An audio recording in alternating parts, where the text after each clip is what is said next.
നമസ്തേ, ഉച്ചവാർത്തയിലേക്ക് സ്വാഗതം. നോക്കാം ഉച്ചവരെയുള്ള പ്രധാന വാർത്തകൾ.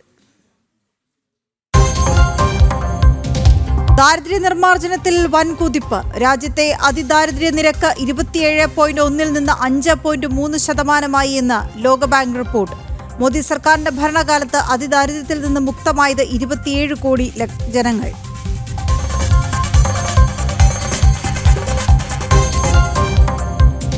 നിർണായക നീക്കവുമായി ഭാരതം. ചെനാബിൽ നിന്ന് പാകിസ്ഥാനിലേക്ക് ഒഴുകിയിരുന്ന ജലം രാജ്യത്തെ കൂടുതൽ സംസ്ഥാനങ്ങളിലേക്ക് എത്തിക്കാൻ നടപടി. സാധ്യതാ പഠനം ആരംഭിച്ച് കേന്ദ്രം. സിന്ധു നദീജല കരാർ തുടരാൻ ഭാരതത്തോട് കേണപേക്ഷിച്ച് പാക് ഭരണകൂടം. കടുത്ത വരൾച്ചയിൽ പാകിസ്ഥാൻ.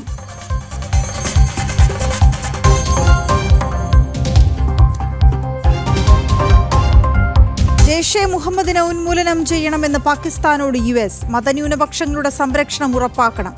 ഭീകരവാദം ഇല്ലാതാക്കണം. ബിലാവൽ ഭൂട്ടോയുടെ പാക് പ്രതിനിധി സംഘത്തിന് US കോൺഗ്രസ് പ്രതിനിധി ബ്രാഡ് ഷെർമാന്റെ താക്കീത്.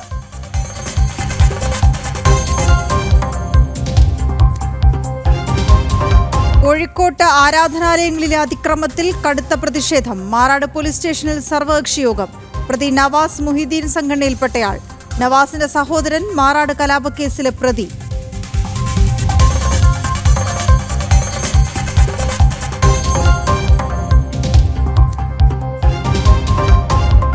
രാജ്ഭവൻ വിഷയത്തിൽ CPIയെ തള്ളി CPM. ഗവർണറെ മാറ്റണമെന്ന ആവശ്യം പാർട്ടിക്കില്ലെന്ന് MV ഗോവിന്ദൻ.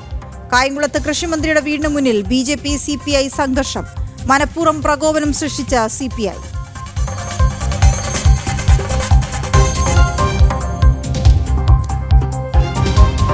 വിവാഹത്തട്ടിപ്പ് വീര തിരുവനന്തപുരത്ത് പിടിയിലായത് എറണാകുളം സ്വദേശി രേഷ്മ. സിനിമാ കഥയെ വെല്ലുന്ന തട്ടിപ്പ് പുറത്തായത് പഞ്ചായത്ത് അംഗത്തിന്റെ പരാതി. തട്ടിപ്പിൽ കുടുങ്ങിയത് 10 പേർ.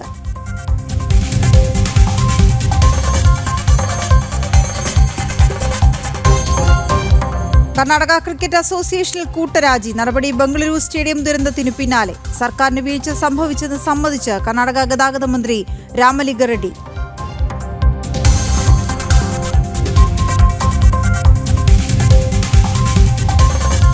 കോവിഡ് ഭീതി ഒഴിയുന്നില്ല. രാജ്യത്തും സംസ്ഥാനത്തും കേസുകൾ ഉയർന്നു തന്നെ. ആകെ സജീവ കേസുകളിൽ 31% കേരളത്തിൽ.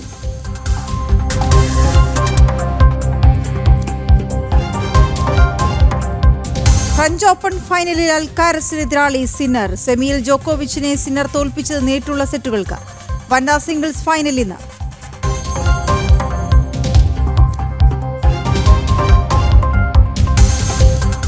വിശദാംശങ്ങളിലേക്ക് പോകാം. ദാരിദ്ര്യ നിർമ്മാർജ്ജനത്തിൽ രാജ്യത്ത് അഭിമാന നേട്ടം. അതിദാരിദ്ര്യ നിരക്ക് 27.1 എന്ന ശതമാനത്തിൽ നിന്ന് 5.3% കുറഞ്ഞതായി ലോകബാങ്ക്. 269 ദശലക്ഷം ജനങ്ങളാണ് അതിദാരിദ്ര്യത്തിൽ നിന്ന് മോചിതരായത്. കഴിഞ്ഞ ഒരു പതിറ്റാണ്ടിനിടയിലെ കണക്കാണ് പുറത്തുവിട്ടത്. ഐസൺ ജോസ് ചേരുന്ന വിവരങ്ങളുമായി. ഐസൺ, എന്താണ് ഈ കണക്കിൽ നിന്ന് നമുക്ക് മനസ്സിലാക്കുന്നത്? വീണ, ഈ വേൾഡ് ബാങ്കിൻ്റെ കണക്കുകൾ പ്രകാരം ഒരു ദിവസം $3 വരുമാനമുള്ളവർ അവർ ദാരിദ്ര്യരേഖയ്ക്ക് മുകളിൽ എന്നാണ് കണക്കാക്കുന്നത്. അതായത് $3 വരുമാനമുള്ളവർ അവരുടെ ജീവിതം കൊണ്ടുപോകുന്നതിനെ ആ വരുമാനം കൊണ്ട് സാധ്യമാകുന്ന ഒരു സാഹചര്യമുണ്ടെങ്കിൽ അവർ ദരിദ്രരല്ല എന്നൊരു നിഗമനമാണ് വേൾഡ് ബാങ്കിനുള്ളത്. ആ കണക്കുകൾ പ്രകാരമാണ് ഇപ്പോൾ പ്രധാനമായ ഈ നേട്ടത്തിൻ്റെ കണക്കുകൾ ഇപ്പോൾ പുറത്തു വന്നിരിക്കുന്നത്. നേരത്തെ സൂചിപ്പിച്ചതുപോലെ 27.1% എന്ന അതിദരിദ്ര അവസ്ഥയിൽ നിന്ന് 5.3 അതായത് 4/5 കുറഞ്ഞിരിക്കുന്നു എന്നാണ് നമുക്കിപ്പോൾ മനസ്സിലാക്കാൻ സാധിക്കും. 5/1 കുറഞ്ഞിരിക്കുന്നു എന്നാണ് നമുക്കിപ്പോൾ മനസ്സിലാക്കാൻ സാധിക്കുന്നത്. അതായത് നേരത്തെ ഉണ്ടായിരുന്ന 2011-12 കാലഘട്ടത്തിലുണ്ടായിരുന്ന 27.1 എന്ന ദാരിദ്ര്യ നിരക്കിൽ നിന്നും 5.3 മാറുമ്പോൾ 5/1 കുറഞ്ഞിരിക്കുന്നു എന്നാണ് മനസ്സിലാക്കാൻ സാധിക്കുന്നത്. ഇന്നലെയും നമുക്കറിയാവുന്നതാണ്, പ്രധാനമന്ത്രി ഒരു പൊതുവേദിയിൽ, അതായത് ചിനാബ് പാലം ഉദ്ഘാടനം ചെയ്യുന്ന ആ വേദിയിൽ തന്നെ വീണ്ടും പരാമർശിക്കുകയുണ്ടായി 25 കോടി ജനങ്ങളെ ദാരിദ്ര്യമുക്തരാക്കാൻ സർക്കാരിന് കഴിഞ്ഞുവെന്ന്. ഇതേ കാര്യം തന്നെയാണ് ഇപ്പോൾ വേൾഡ് ബാങ്ക് സാധൂകരിക്കുകയും ചെയ്യുന്നത്. വേൾഡ് ബാങ്കിൻ്റെ കണക്കുകൾ പ്രകാരം നിലവിലെ സൂചനകൾ അനുസരിച്ച് നേരത്തെ സൂചിപ്പിച്ചതുപോലെ 75.24 ദശലക്ഷം മാത്രമാണ് ഇപ്പോൾ അതിദരിദ്രരായി ഭാരതത്തിലുള്ളത്. 2011-2012 ഇത് 344.47 മില്യൺ ആൾക്കാരായിരുന്നു. അതായത് വലിയ തോതിൽ, അതായത് 5/1 കുറഞ്ഞിരിക്കുന്നു എന്നതാണ് ഏറ്റവും കൃത്യമായ കണക്കുകളിൽ നിന്ന് മനസ്സിലാക്കാൻ സാധിക്കുന്നത്. ഈ കാലഘട്ടത്തിൽ ദാരിദ്ര്യ വിമുക്തരായത് തന്നെ 27 കോടിയോളം ജനങ്ങളാണ് എന്നും കണക്കുകൾ വ്യക്തമാക്കുന്നുണ്ട്. ഇതിന് പല കാര്യങ്ങളുണ്ട്. നമുക്കറിയാവുന്നതാണ്, കഴിഞ്ഞ 10 വർഷമായി ഭാരതത്തിൽ നടപ്പാക്കുന്ന പല സാമൂഹ്യക്ഷേമ പ്രവർത്തനങ്ങളും അനുബന്ധ തൊഴിൽ ലഭ്യത ഉറപ്പാക്കുന്നതിനും നൈപുണ്യം ഉറപ്പാക്കുന്നതിനുമുള്ള പദ്ധതികളുണ്ട്. അത് സ്കിൽ ഇന്ത്യ ഉണ്ട്, ഡിജിറ്റൽ ഇന്ത്യ ഉണ്ട്. അതുപോലുള്ള സംവിധാനങ്ങൾ വഴി കൃത്യമായി തൊഴിൽ സംവിധാനങ്ങൾ ശക്തമാക്കുന്നതിന്, ക്രയശേഷി കൃത്യമായി ലഭ്യമാക്കുന്നതിനുള്ള നീക്കങ്ങൾ ഈ സ്കിൽ ഇന്ത്യ പദ്ധതി വഴിയും അതുപോലെ തന്നെ മറ്റ് പദ്ധതികൾ വഴിയും നടപ്പാക്കുക. സ്വാഭാവികമായും അത്തരത്തിൽ സ്കില്ലുള്ള ഒരു തൊഴിൽ സമൂഹത്തെ പ്രയോജനപ്പെടുത്തുന്നതിന് MSME ഉൾപ്പെടെയുള്ള വ്യവസായ ശൃംഖലകളെ ശക്തിപ്പെടുത്തുക എന്ന കൃത്യമായ ഒരു സാമ്പത്തിക നയം ഭാരതം പിന്തുടരുകയും ചെയ്തിരുന്നു. ഇതിൻ്റെ അടിസ്ഥാനത്തിൽ വരുമാനം വർദ്ധിക്കുകയും വരുമാനം വർദ്ധിച്ചതോടുകൂടി അതിദാരിദ്ര്യത്തിൻ്റെ കോളത്തിൽ നിന്നും അവർ പുറത്തു വരികയും ചെയ്തു എന്നാണ് ഈ കണക്കുകളിൽ നിന്നും നമുക്ക് മനസ്സിലാക്കാൻ സാധിക്കുന്നത്. തീർച്ചയായും ഏറെ പ്രാധാന്യത്തോടെ നോക്കിക്കാണേണ്ടത് ആരോഗ്യരംഗം, അതുപോലെ തന്നെ തൊഴിൽ രംഗം, അടിസ്ഥാന വിദ്യാഭ്യാസം, അടിസ്ഥാന ജീവിത സൗകര്യങ്ങൾ, വീട്, അത്തരത്തിലുള്ള സാഹചര്യങ്ങളെല്ലാം തന്നെ നമുക്കറിയാവുന്നതാണ്. 4 കോടിയോളം വീടുകളാണ് ഭാരതത്തിൽ ഈ കഴിഞ്ഞ 10 വർഷത്തിനിടെ പണിത് തീർത്തത്. ദരിദ്രർക്കായി അല്ലെങ്കിൽ വീടില്ലാത്തവർക്കായി വീടുകൾ പണിത് നൽകിയത്. അതുപോലെ തന്നെ കുടിവെള്ളത്തിൻ്റെ ആവശ്യത്തിന് വേണ്ടിയുള്ള കുടിവെള്ള വിതരണ സംവിധാനം ഒരുക്കിയത് അത്തരത്തിൽ വലിയ തോതിലാണ്. അതങ്ങനെ വിവിധങ്ങളായ പദ്ധതിയിലൂടെ ജീവിത സാഹചര്യം ഉയർത്തുകയും ആ ജീവിത സാഹചര്യം ഉയർത്തുന്നത് അവരുടെ തൊഴിൽ ശേഷി വർദ്ധിപ്പിക്കുകയും സ്വാഭാവികമായും വരുമാനം വർദ്ധിക്കുകയും ചെയ്യുമ്പോൾ കൂടുതൽ നല്ല ജീവിത സാഹചര്യങ്ങളിലേക്ക് അവർക്ക് പോകാൻ സാധിക്കുന്നതും സാധിക്കുന്ന ഒരു സാഹചര്യം ഒരുക്കുന്നതുമാണ് ദാരിദ്ര്യ നിർമ്മാർജ്ജനം എന്നതുകൊണ്ട് ഉദ്ദേശിക്കുന്നത്. ഇക്കാര്യത്തിലാണ് വലിയൊരു നേട്ടം ഭാരതത്തിന് ഇപ്പോൾ ഉണ്ടായിരിക്കുന്നത്. 2012 കണക്കുകൾ പ്രകാരമുള്ള 344.47 ദശലക്ഷം എന്ന കണക്കിൽ നിന്ന് 75.24 എന്ന നിരക്കിലേക്ക് 5-1 കുറയുന്ന അതിദാരിദ്ര്യ നിരക്കിലേക്ക് ഭാരതം എത്തിയിരിക്കുന്നു എന്നാണ് ഏറ്റവും സന്തോഷകരമായ അല്ലെങ്കിൽ ഏറെ പ്രതീക്ഷ നൽകുന്ന ഒരു വാർത്തയായി നിലനിൽക്കുന്നത്. സമ്പത്തിൻ്റെ വിതരണം സംബന്ധിച്ച കൃത്യമായ നിലപാട് സ്വീകരിക്കാൻ മോദി സർക്കാരിന് സാധിച്ചു. അതായത് രാജ്യത്തെ എല്ലാവർക്കും രാജ്യത്തെ സ്വത്തിൻ്റെയും വരുമാനത്തിൻ്റെയും കൃത്യമായ വിതരണം ഉറപ്പാക്കുന്നതിൽ ഭാരതത്തിലെ സർക്കാർ വിജയിച്ചു ഈ കഴിഞ്ഞ 10 വർഷം എന്നതിനെ ഒരു തെളിവ് കൂടിയാണ്. തീർച്ചയായും സാമൂഹ്യനീതിയിലൂന്നിയ വികസനം കൃത്യമായും നടപ്പാകുന്നു ഭാരതത്തിൽ എന്നതിൻ്റെ ഏറ്റവും മികച്ച ഉദാഹരണവും തെളിവും സാക്ഷ്യവുമാണ് ഈ കണക്കുകൾ. തീർച്ചയായും ശരിയായി. സിന്ധു നദീജല കരാർ റദ്ദാക്കിയതിനു പിന്നാലെ ചെനാബ് നദി വഴിതിരിച്ചുവിടാനുള്ള പ്രാഥമിക സാധ്യതാ പഠനം ആരംഭിച്ച ഭാരതം 650 മുതൽ 870 വരെ TMC ജലം പഞ്ചാബ്, ഹരിയാന, രാജസ്ഥാൻ തുടങ്ങിയ സംസ്ഥാനങ്ങളിലേക്ക് എത്തിക്കുന്ന രീതിയിൽ വഴിതിരിച്ചുവിടാനാണ് പദ്ധതി. ഒരു തുള്ളി വെള്ളം പാകിസ്ഥാനിലേക്ക് ഒഴുക്കാൻ അനുവദിക്കില്ല എന്ന ഉറച്ച നിലപാടാണ് ഭാരതം സ്വീകരിച്ചിരിക്കുന്നത്. സിന്ധു നദീജല കരാർ റദ്ദാക്കിയതിനു പിന്നാലെ ഒരു തുള്ളി വെള്ളം പോലും പാകിസ്ഥാനിലേക്ക് ഒഴുകാൻ അനുവദിക്കില്ലെന്ന് കേന്ദ്ര ജലശക്തി മന്ത്രാലയം തീരുമാനമെടുത്തിരുന്നു. 3 ഘട്ടമായി സിന്ധു നദീജലം ഭാരതത്തിൽ നിലനിർത്താൻ സംവിധാനങ്ങൾ ഒരുക്കുമെന്നായിരുന്നു തീരുമാനം. ഇതിന്റെ ഭാഗമായി അണക്കെട്ടുകൾ ഉൾപ്പെടെ നിർമ്മിക്കുന്നതിനുള്ള പദ്ധതിയും ഭാരതം ആസൂത്രണം ചെയ്തിരുന്നു. ഇതേ തുടർന്നാണ് ചിനാബ് നദീജലം വഴിതിരിച്ചുവിടുന്നതിനുള്ള സാധ്യതാ പഠനത്തിന്റെ ആദ്യഘട്ടം ആരംഭിച്ചിരിക്കുന്നത്. പഞ്ചാബ്, രാജസ്ഥാൻ, ഹരിയാന തുടങ്ങിയ സംസ്ഥാനങ്ങളിലേക്ക് വെള്ളം വഴിതിരിച്ചുവിടുന്നതാണ് പദ്ധതി. സിന്ധു നദിയിലെ 20% വെള്ളം മാത്രമാണ് ഭാരതത്തിന് ഉപയോഗിക്കാൻ അനുമതിയുണ്ടായിരുന്നത്. സിന്ധു നദീജല ധാരണ പ്രകാരം നിലനിൽക്കുന്ന കരാർ റദ്ദാക്കിയതോടെ മുഴുവൻ വെള്ളവും ഭാരതത്തിൽ നിലനിർത്താനുള്ള പദ്ധതി ആസൂത്രണങ്ങൾ തുടരുകയാണ്. ഏതെങ്കിലും കാലഘട്ടത്തിൽ സിന്ധു നദീജല കരാർ പുനഃസ്ഥാപിക്കുകയാണെങ്കിൽ മൊത്തം ജലത്തിന്റെ 40% അവകാശപ്പെടാനാണ് ഭാരതത്തിന്റെ തീരുമാനം. 650 മുതൽ 870 TMC വെള്ളമാണ് വഴിതിരിച്ചുവിടാനുള്ള പദ്ധതി ആസൂത്രണം ചെയ്യുന്നത്. പദ്ധതിക്ക് വേണ്ടിയുള്ള പാരിസ്ഥിതിക സാമൂഹ്യ ആഘാത പഠനമാണ് ഭാരതം തുടങ്ങിവെച്ചിരിക്കുന്നത്. ന്യൂസ് ഡെസ്ക്, ജനം. ഭീകരതയ്ക്ക് കുടപിടിക്കുന്ന പാകിസ്ഥാനെ വിമർശിച്ച് അമേരിക്കൻ ജനപ്രതിനിധി സഭാംഗം. ഭീകര സംഘടനയായ ജെയ്ഷെ മുഹമ്മദിനെ ഉന്മൂലനം ചെയ്യണമെന്ന് US ജനപ്രതിനിധി സഭാ അംഗമായ ബ്രാഡ് ഷെർമാൻ പാകിസ്ഥാന് താക്കീത് നൽകി. പാകിസ്ഥാനിലെ മതന്യൂനപക്ഷങ്ങളുടെ സുരക്ഷ ഉറപ്പാക്കണമെന്നും ഷെർമാൻ ആവശ്യപ്പെട്ടു.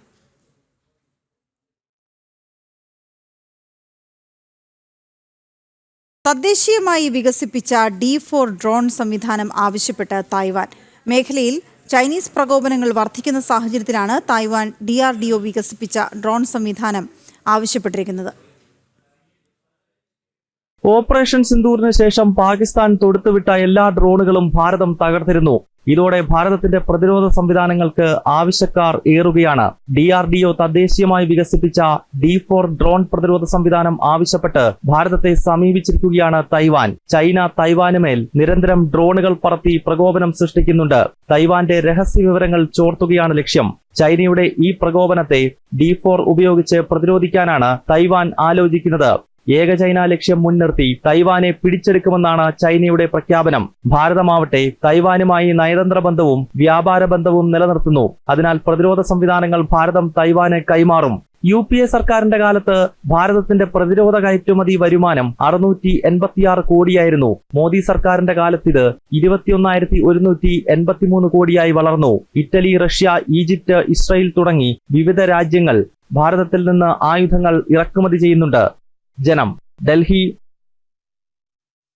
ബംഗളൂരു ദുരന്തത്തിന് പിന്നാലെ കർണാടക ക്രിക്കറ്റ് അസോസിയേഷനിൽ കൂട്ടരാജി. KCA സെക്രട്ടറി, ട്രഷറർ എന്നിവർ രാജിക്കത്ത് കൈമാറി.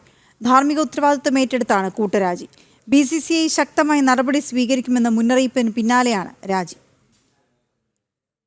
ബാംഗ്ലൂർ റോയൽ ചലഞ്ചേഴ്സിന്റെ IPL കിരീട വിജയാഘോഷത്തിൽ 11 പേരാണ് മരണപ്പെട്ടത്. ഇതിന്റെ ധാർമ്മിക ഉത്തരവാദിത്തം ഏറ്റെടുത്താണ് കർണാടക ക്രിക്കറ്റ് അസോസിയേഷനിൽ രാജി. Secretary Shankar, treasurer ES Jayaram എന്നിവർ രാജിവെച്ചു. കർണാടക ക്രിക്കറ്റ് അസോസിയേഷന്റെ നേതൃത്വത്തിലാണ് ബംഗളൂരു ചിന്നസ്വാമി സ്റ്റേഡിയത്തിൽ ആഘോഷ ചടങ്ങ് സംഘടിപ്പിച്ചത്.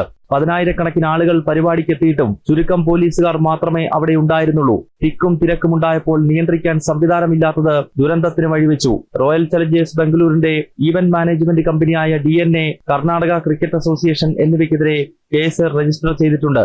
RCBയുടെ മാർക്കറ്റിംഗ് ഹെഡ് അടക്കം 4 പേരെ കഴിഞ്ഞ ദിവസം പോലീസ് അറസ്റ്റ് ചെയ്തിരുന്നു. സംഭവത്തിൽ കർണാടകയിലെ കോൺഗ്രസ് സർക്കാരിനെതിരെ വ്യാപക പ്രതിഷേധമാണ് ഉയരുന്നത്. ജനം, ഡൽഹി. ഉത്തർപ്രദേശിൽ 3 വയസ്സുകാരിയെ പീഡിപ്പിച്ച കേസിലെ പ്രതിയെ പോലീസ് വെടിവെച്ചു കൊന്നു. ദീപക് വർമ്മ എന്ന കൊടും കുറ്റവാളിയെയാണ് ഏറ്റുമുട്ടലിനിടെ വധിച്ചത്. കീഴടങ്ങാനുള്ള പോലീസ് നിർദ്ദേശത്തിന് വഴങ്ങാതെ വന്നതോടെയാണ് ഏറ്റുമുട്ടലുണ്ടായത്. ജൂൺ 5-നാണ് ലക്നൌവിൽ 3 വയസ്സുകാരി പീഡനത്തിനിരയായത്. പെൺകുട്ടിയെ തട്ടിക്കൊണ്ടുപോയി പീഡിപ്പിച്ച ശേഷം പാലത്തിന് താഴെ ഉപേക്ഷിക്കുകയായിരുന്നു. CCTV ദൃശ്യങ്ങളിലൂടെയാണ് പ്രതിയെ തിരിച്ചറിഞ്ഞത്. ദീപക് വർമ്മ എന്ന പ്രതിയോട് കീഴടങ്ങാൻ പോലീസ് നിർദ്ദേശിച്ചിരുന്നു. കഴിഞ്ഞ ദിവസം പോലീസിനെ കണ്ട ഇയാൾ വെടിയുതിർത്തു. തുടർന്ന് നടന്ന ഏറ്റുമുട്ടലിലാണ് ദീപകിനെ വധിച്ചത്. മുൻപും വിവിധ കേസുകളിൽ പ്രതിയാണിയാൾ. ഇയാളെപ്പറ്റി വിവരം നൽകുന്നവർക്ക് UP പോലീസ് 1 ലക്ഷം രൂപ പാരിതോഷികം പ്രഖ്യാപിച്ചിരുന്നു. UP central zone commissioner Ashish ശ്രീവാസ്തവയുടെ നേതൃത്വത്തിലുള്ള സംഘമാണ് എൻകൗണ്ടറിന് നേതൃത്വം നൽകിയത്. फायरिंग में अभियुक्त को गोली लगी है, जिसकी हालत गंभीर है. उसको इलाज हेतु लोकबंधु अस्पताल भेजा गया है. इस अभियुक्त के पास से घटना में प्रयुक्त स्कूटी, एक अवैध तमंचा, जिंदा कारतूस और कुछ खोखे बरामद हुए हैं. इसके ऊपर पूर्व में हरिगंज में एक अभियोग पंजीकृत है तथा अन्य जानकारी की जा रही है. കുട്ടികൾക്കും സ്ത്രീകൾക്കുമെതിരെയുള്ള അതിക്രമത്തിന് കനത്ത ശിക്ഷ നൽകുമെന്ന സന്ദേശം ഒരിക്കൽ കൂടി നൽകുകയാണ് യോഗി സർക്കാർ. ജനം, ഡൽഹി. ഷാഹിദ് അഫ്രീദിക്ക് സ്വീകരണം ഒരുക്കിയതിൽ കുസാറ്റ് ബിടെക് അലുമിനി അസോസിയേഷനെതിരെ കേസെടുക്കാതെ പോലീസ്. കളമശ്ശേരി പോലീസിൽ ജൂൺ 2-ന് നൽകിയ പരാതിയിൽ ഇതുവരെ കേസെടുത്തിട്ടില്ല. ഭാരതീയ പ്രവാസി ഫെഡറേഷൻ കൺവീനർ ഷിഹാബ് KK ആയിരുന്നു പരാതി നൽകിയിരുന്നത്. ഭാരതത്തിനെതിരെ വിദ്വേഷ പ്രചരണം നടത്തുന്ന പാക് ക്രിക്കറ്റർ ഷാഹിദ് അഫ്രീദിക്ക് സ്വീകരണം ഒരുക്കിയവർക്കെതിരെ രാജ്യദ്രോഹ കുറ്റത്തിന് കേസെടുക്കണമെന്നായിരുന്നു ആവശ്യം. സംഘാടകർക്കെതിരെ രാജ്യദ്രോഹ കുറ്റത്തിന് കേസെടുക്കണമെന്നാവശ്യപ്പെട്ട് ഭാരതീയ പ്രവാസി ഫെഡറേഷൻ കൺവീനർ ഷിഹാബ് KK ആയിരുന്നു കളമശ്ശേരി പോലീസിൽ പരാതി നൽകിയത്. സംഘാടകരെ തിരിച്ചെത്തിച്ച് കടുത്ത നിയമ നടപടി സ്വീകരിക്കണമെന്നും പാസ്പോർട്ട് റദ്ദാക്കണമെന്നും ഇവരുടെ പശ്ചാത്തലവും ബന്ധങ്ങളും അന്വേഷണ വിധേയമാക്കണമെന്നും ആവശ്യപ്പെട്ട് ABVP ഉൾപ്പെടെയുള്ള സംഘടനകളും രംഗത്ത് വന്നിരുന്നു. പ്രധാനമന്ത്രിയുടെ ഓഫീസ്, കേന്ദ്ര ആഭ്യന്തര മന്ത്രാലയം, NIA എന്നിവിടങ്ങളിലും വിവിധ സംഘടനകൾ പരാതികൾ നൽകിയിട്ടുണ്ട്. നിയമവശങ്ങൾ പരിശോധിക്കുകയാണെന്നാണ് പോലീസിന്റെ ഭാഷ്യം. എന്നാൽ കേസെടുക്കാതിരിക്കാനുള്ള സമ്മർദ്ദങ്ങളുമുണ്ട്. ഭാരതത്തെ ലോകരാജ്യങ്ങൾക്ക് മുന്നിൽ നിരന്തരം അവഹേളിക്കുകയും ഇത്തരം പ്രചാരണങ്ങൾക്ക് പാകിസ്ഥാൻ നിയോഗിക്കുകയും ചെയ്ത ഷാഹിദ് അഫ്രീദിയെ CUSAT BTech alumni association Dubai Pakistan ഹാളിൽ സംഘടിപ്പിച്ച പരിപാടിയിലായിരുന്നു പങ്കെടുപ്പിച്ചത്. പഹൽഗാം ഭീകരാക്രമണത്തിന് ശേഷം ഭാരതത്തിന് നേരെ നടന്ന പാക് പ്രകോപനങ്ങളിലും തുടർന്ന് ഭാരതം ശക്തമായി പ്രതിരോധിച്ചപ്പോഴും അഫ്രീദി വിദ്വേഷ പ്രചാരണങ്ങൾ തുടർന്നിരുന്നു. മുൻ പാക് പേസ് ബോളർ ഒമർ ഗുല്ലും അഫ്രീദിക്കൊപ്പമുണ്ടായിരുന്നു. ബൂം ബൂം മുഴക്കിയായിരുന്നു സദസ്സിലുണ്ടായിരുന്നവർ ഇവരെ വരവേൽക്കുകയും ചെയ്തത്.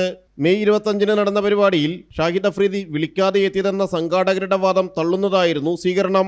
പരസ്യമായി ഇടത് കോൺഗ്രസ് അനുഭാവമുള്ള സംഘാടകരുടെ മറ്റു പശ്ചാത്തലങ്ങളും പരിശോധിക്കേണ്ടതുണ്ട്. ജനം, കൊച്ചി. രാജ്യത്ത് കോവിഡ് കേസുകൾ ഉയരുന്നു. നിലവിൽ കോവിഡ് ആക്റ്റീവ് കേസുകളുടെ എണ്ണം 5755ആയി. ഇതിൽ 31% കേസുകളും കേരളത്തിലാണ്. പിന്നാലെ ഗുജറാത്തും ഡൽഹിയും പശ്ചിമ ബംഗാളുമാണ്. കഴിഞ്ഞ 24 മണിക്കൂറിനിടെ 4 കോവിഡ് മരണങ്ങൾ റിപ്പോർട്ട് ചെയ്തപ്പോൾ അതിലൊന്ന് കേരളത്തിലാണ്. കേന്ദ്ര ആരോഗ്യ കുടുംബക്ഷേമ മന്ത്രാലയം പുറത്തുവിട്ട കണക്കുകൾ പ്രകാരം രാജ്യത്താകെ ആക്റ്റീവ് കൊറോണ കേസുകളുടെ എണ്ണം 5755ആയി. കേരളത്തിൽ രോഗികളുടെ എണ്ണം 1806 ഗുജറാത്തിൽ 717, ഡൽഹിയിൽ 655, പശ്ചിമ ബംഗാളിൽ 622, മഹാരാഷ്ട്രയിൽ 577, കർണാടകയിൽ 444, ഉത്തർപ്രദേശിൽ 208, തമിഴ്നാട്ടിൽ 194 എന്നീ ആക്റ്റീവ് കേസുകളാണ് റിപ്പോർട്ട് ചെയ്തത്.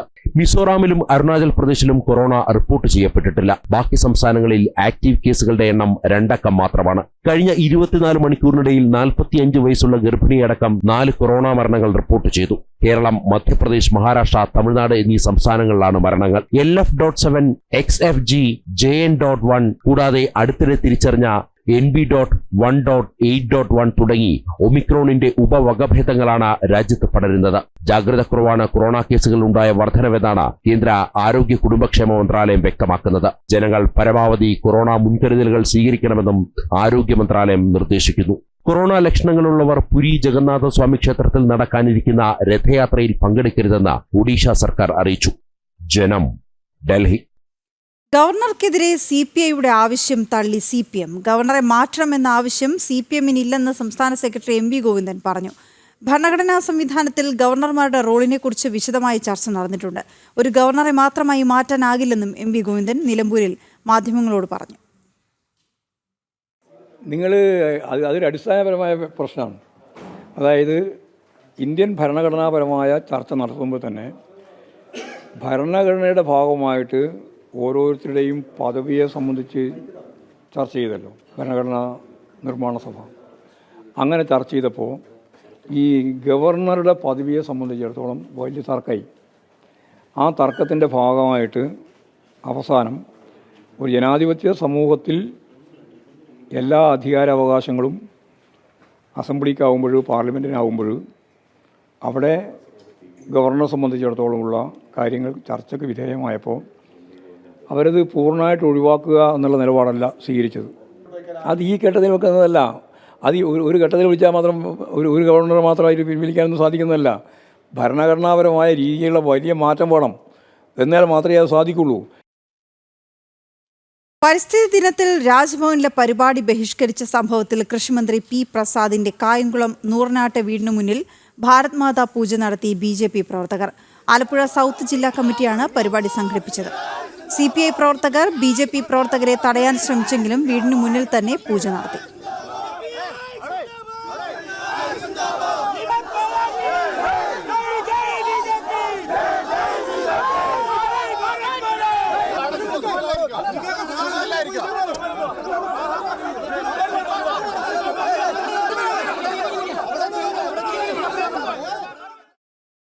കോഴിക്കോട്ട് ആരാധനാലയങ്ങൾ തകർക്കാൻ ശ്രമം. മാറാട് ഭജനമഠം അടിച്ചു തകർക്കുകയും അയ്യപ്പ വിഗ്രഹം നശിപ്പിക്കുകയും ചെയ്തു. അക്രമം നടത്തിയ മാറാട് സ്വദേശി നവാസിനെ പോലീസും നാട്ടുകാരും ചേർന്ന് പിടികൂടി. പ്രദേശത്തെ മറ്റൊരു ക്ഷേത്രവും പ്രതി തകർക്കാൻ ശ്രമിച്ചിരുന്നു. പുലർച്ചെ 6 മണിയോടെയാണ് മാറാട് അയ്യപ്പ ഭജനമഠത്തിൽ പ്രതി നവാസ് എത്തുന്നത്. ഭജനമഠത്തിൽ പ്രവേശിച്ച് അകത്തുണ്ടായിരുന്ന അയ്യപ്പന്റെ തിടമ്പ് തല്ലി തകർത്തു. വിളക്കുകൾ വലിച്ചെറിയുകയും ചെയ്തു. ഭജനമഠത്തിന് മുൻവശമുണ്ടായിരുന്ന തുളസിത്തറ നശിപ്പിക്കുകയും വലിച്ചെറിയുകയും ചെയ്തു. അക്രമം തടയാൻ ചെന്ന ഗുരുസ്വാമി ശ്രീനിവാസന് അതിക്രൂരമായി മർദ്ദനമേറ്റു. ഗുരുസ്വാമിയുടെ കയ്യിലുണ്ടായിരുന്ന വടിയുപയോഗിച്ച് തന്നെയാണ് ഗുരുസ്വാമിയെ മർദ്ദിച്ചത്. മർദ്ദിച്ച അവശനിലയിലായ ഗുരുസ്വാമി ബഹളം വെച്ചതോടെയാണ് പ്രദേശത്തുണ്ടായിരുന്നവർ ഭജനമഠത്തിനടുത്തേക്ക് എത്തിയത്. സ്ഥിരമായിട്ട് വിളക്ക് കത്തിക്കുന്ന സ്ഥലങ്ങളാണ്. അയ്യപ്പം തിടമ്പേറ്റി നമ്മൾ ഗോതീശ്വര ശിവക്ഷേത്രത്തിൽ നിന്ന് വർഷങ്ങളോളം അവിടെ ആനപ്പുറത്ത് എഴുന്നള്ളിച്ച് തിടമ്പെത്തി ഇവിടുന്ന് ദിവസം ആരതി എഴുതി ചെയ്യുന്ന വിഗ്രഹമാണ്. ഇതാണ് അടിച്ച് തമർത്തിയിട്ട് രാവിലെ തന്നെ ചെയ്ത് നമ്മൾ ഗണപതി ഹോമം കഴിക്കുന്ന ഹോമകുണ്ടത്തിലെല്ലാം അടിച്ച് തമർത്തി വിളക്ക് നെയ്വിളക്ക് കത്തിക്കുന്നതാണ്. നെയ്വിളക്കിൻ്റെ വിളക്കുകൾ അതിൻ്റെ പീഠങ്ങൾ അടിച്ച് തമർത്തത്. മുന്നിൽ നമുക്ക് കയറി വരുന്നോടത്ത് തന്നെ തുളസിത്തറ ഉണ്ട്. ഈ തുളസിത്തറ എല്ലാം അടിച്ച് തെറിപ്പിച്ച് റോഡിൻ്റെ അവിടെ എത്തിച്ചിട്ടുണ്ട്. ഇതെല്ലാം ചെയ്ത് ബാക്കിയുള്ള ഗുരുസ്വാമീനെ ഹോസ്പിറ്റലായത് കയറി വന്ന് ഗുരുസ്വാമി രാവിലെ പുറത്തേക്ക് വരുന്ന വടി കുത്തി പിടിച്ചിട്ട് നടന്നിട്ട് വരുന്നൊരു വ്യക്തിയാണ്. ആ ചൂരവടി കൊണ്ടാണ് അടിച്ചിട്ട് കാലെല്ലാം ചോര പൊട്ടിച്ചിട്ട് എല്ലാം കൂടി ഇപ്പോൾ ബീച്ച് ഹോസ്പിറ്റലാണ്. ഇത് സമാധാന അന്തരീക്ഷത്തിൽ പോകുന്ന മാറാട് വീണ്ടും ഒരു കലാപം ഉണ്ടാക്കാൻ വേണ്ടിയിട്ടുള്ളൊരു ശ്രമമാണോ എന്ന് സംശയിക്കുന്നുണ്ട്. അപ്പോൾ അത് ബന്ധപ്പെട്ട അധികാരികൾ അത് വേണ്ട വിധത്തിൽ അന്വേഷിച്ച് നടപടി സ്വീകരിക്കണം. നമ്മളിങ്ങനെ ഞങ്ങളിങ്ങനെ ഒരു രാഷ്ട്രീയപരമായിട്ടില്ല ഇതുമായിട്ട് ഞാനിപ്പോഴും വിശ്വാസിയാണ്. ഞാൻ ദിവസം വന്ന് ഇവിടെ നിന്ന് പ്രാർത്ഥിച്ചു പോകുന്ന ആളാണ്. ഇത് കണ്ടപ്പോൾ മനസ്സിലൊരു വിഷമമായി. ഇതറിഞ്ഞ പ്രതി അവിടെ നിന്ന് ഓടി രക്ഷപ്പെട്ടു. ശേഷം തൊട്ടടുത്തുണ്ടായിരുന്ന ആലപ്പാട് ചോറ്റാനിക്കര അമ്മ ഭഗവതി ക്ഷേത്രത്തിന്റെ ഗേറ്റ് തകർത്ത് ഉള്ളിൽ കയറി അക്രമം നടത്താൻ ശ്രമം നടത്തി. പ്രദേശവാസികൾ ബഹളം വെച്ചതോടെ അവിടെ നിന്ന് ഓടി രക്ഷപ്പെടാനുള്ള ശ്രമം നടത്തി. പിന്നീട് പോലീസും നാട്ടുകാരും ചേർന്നാണ് പ്രതി നവാസിനെ പിടികൂടിയത്.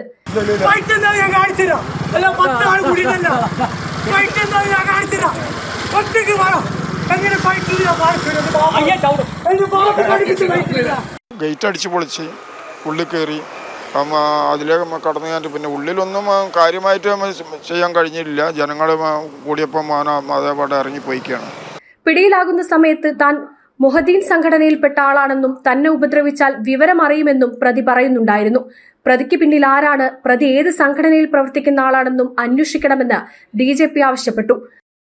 ആസൂത്രിതമായിട്ടുള്ള ചില ശ്രമങ്ങൾ ചില ബാഹ്യശക്തികളുടെ പിന്തുണയോടുകൂടിയാണ് അദ്ദേഹം ചെയ്തത് എന്ന് ഈയൊരു ഘട്ടത്തിൽ സംശയിക്കേണ്ടി വരും. മറ്റൊരു കാര്യം, ഇദ്ദേഹത്തിൻ്റെ വീട്ടിലുള്ളവർ, ഇദ്ദേഹത്തിൻ്റെ കുടുംബാംഗങ്ങൾ 20 വർഷം മുമ്പ് നടന്ന മാറാട് കൂട്ടക്കൊലയിലെ പ്രതികളാണ്.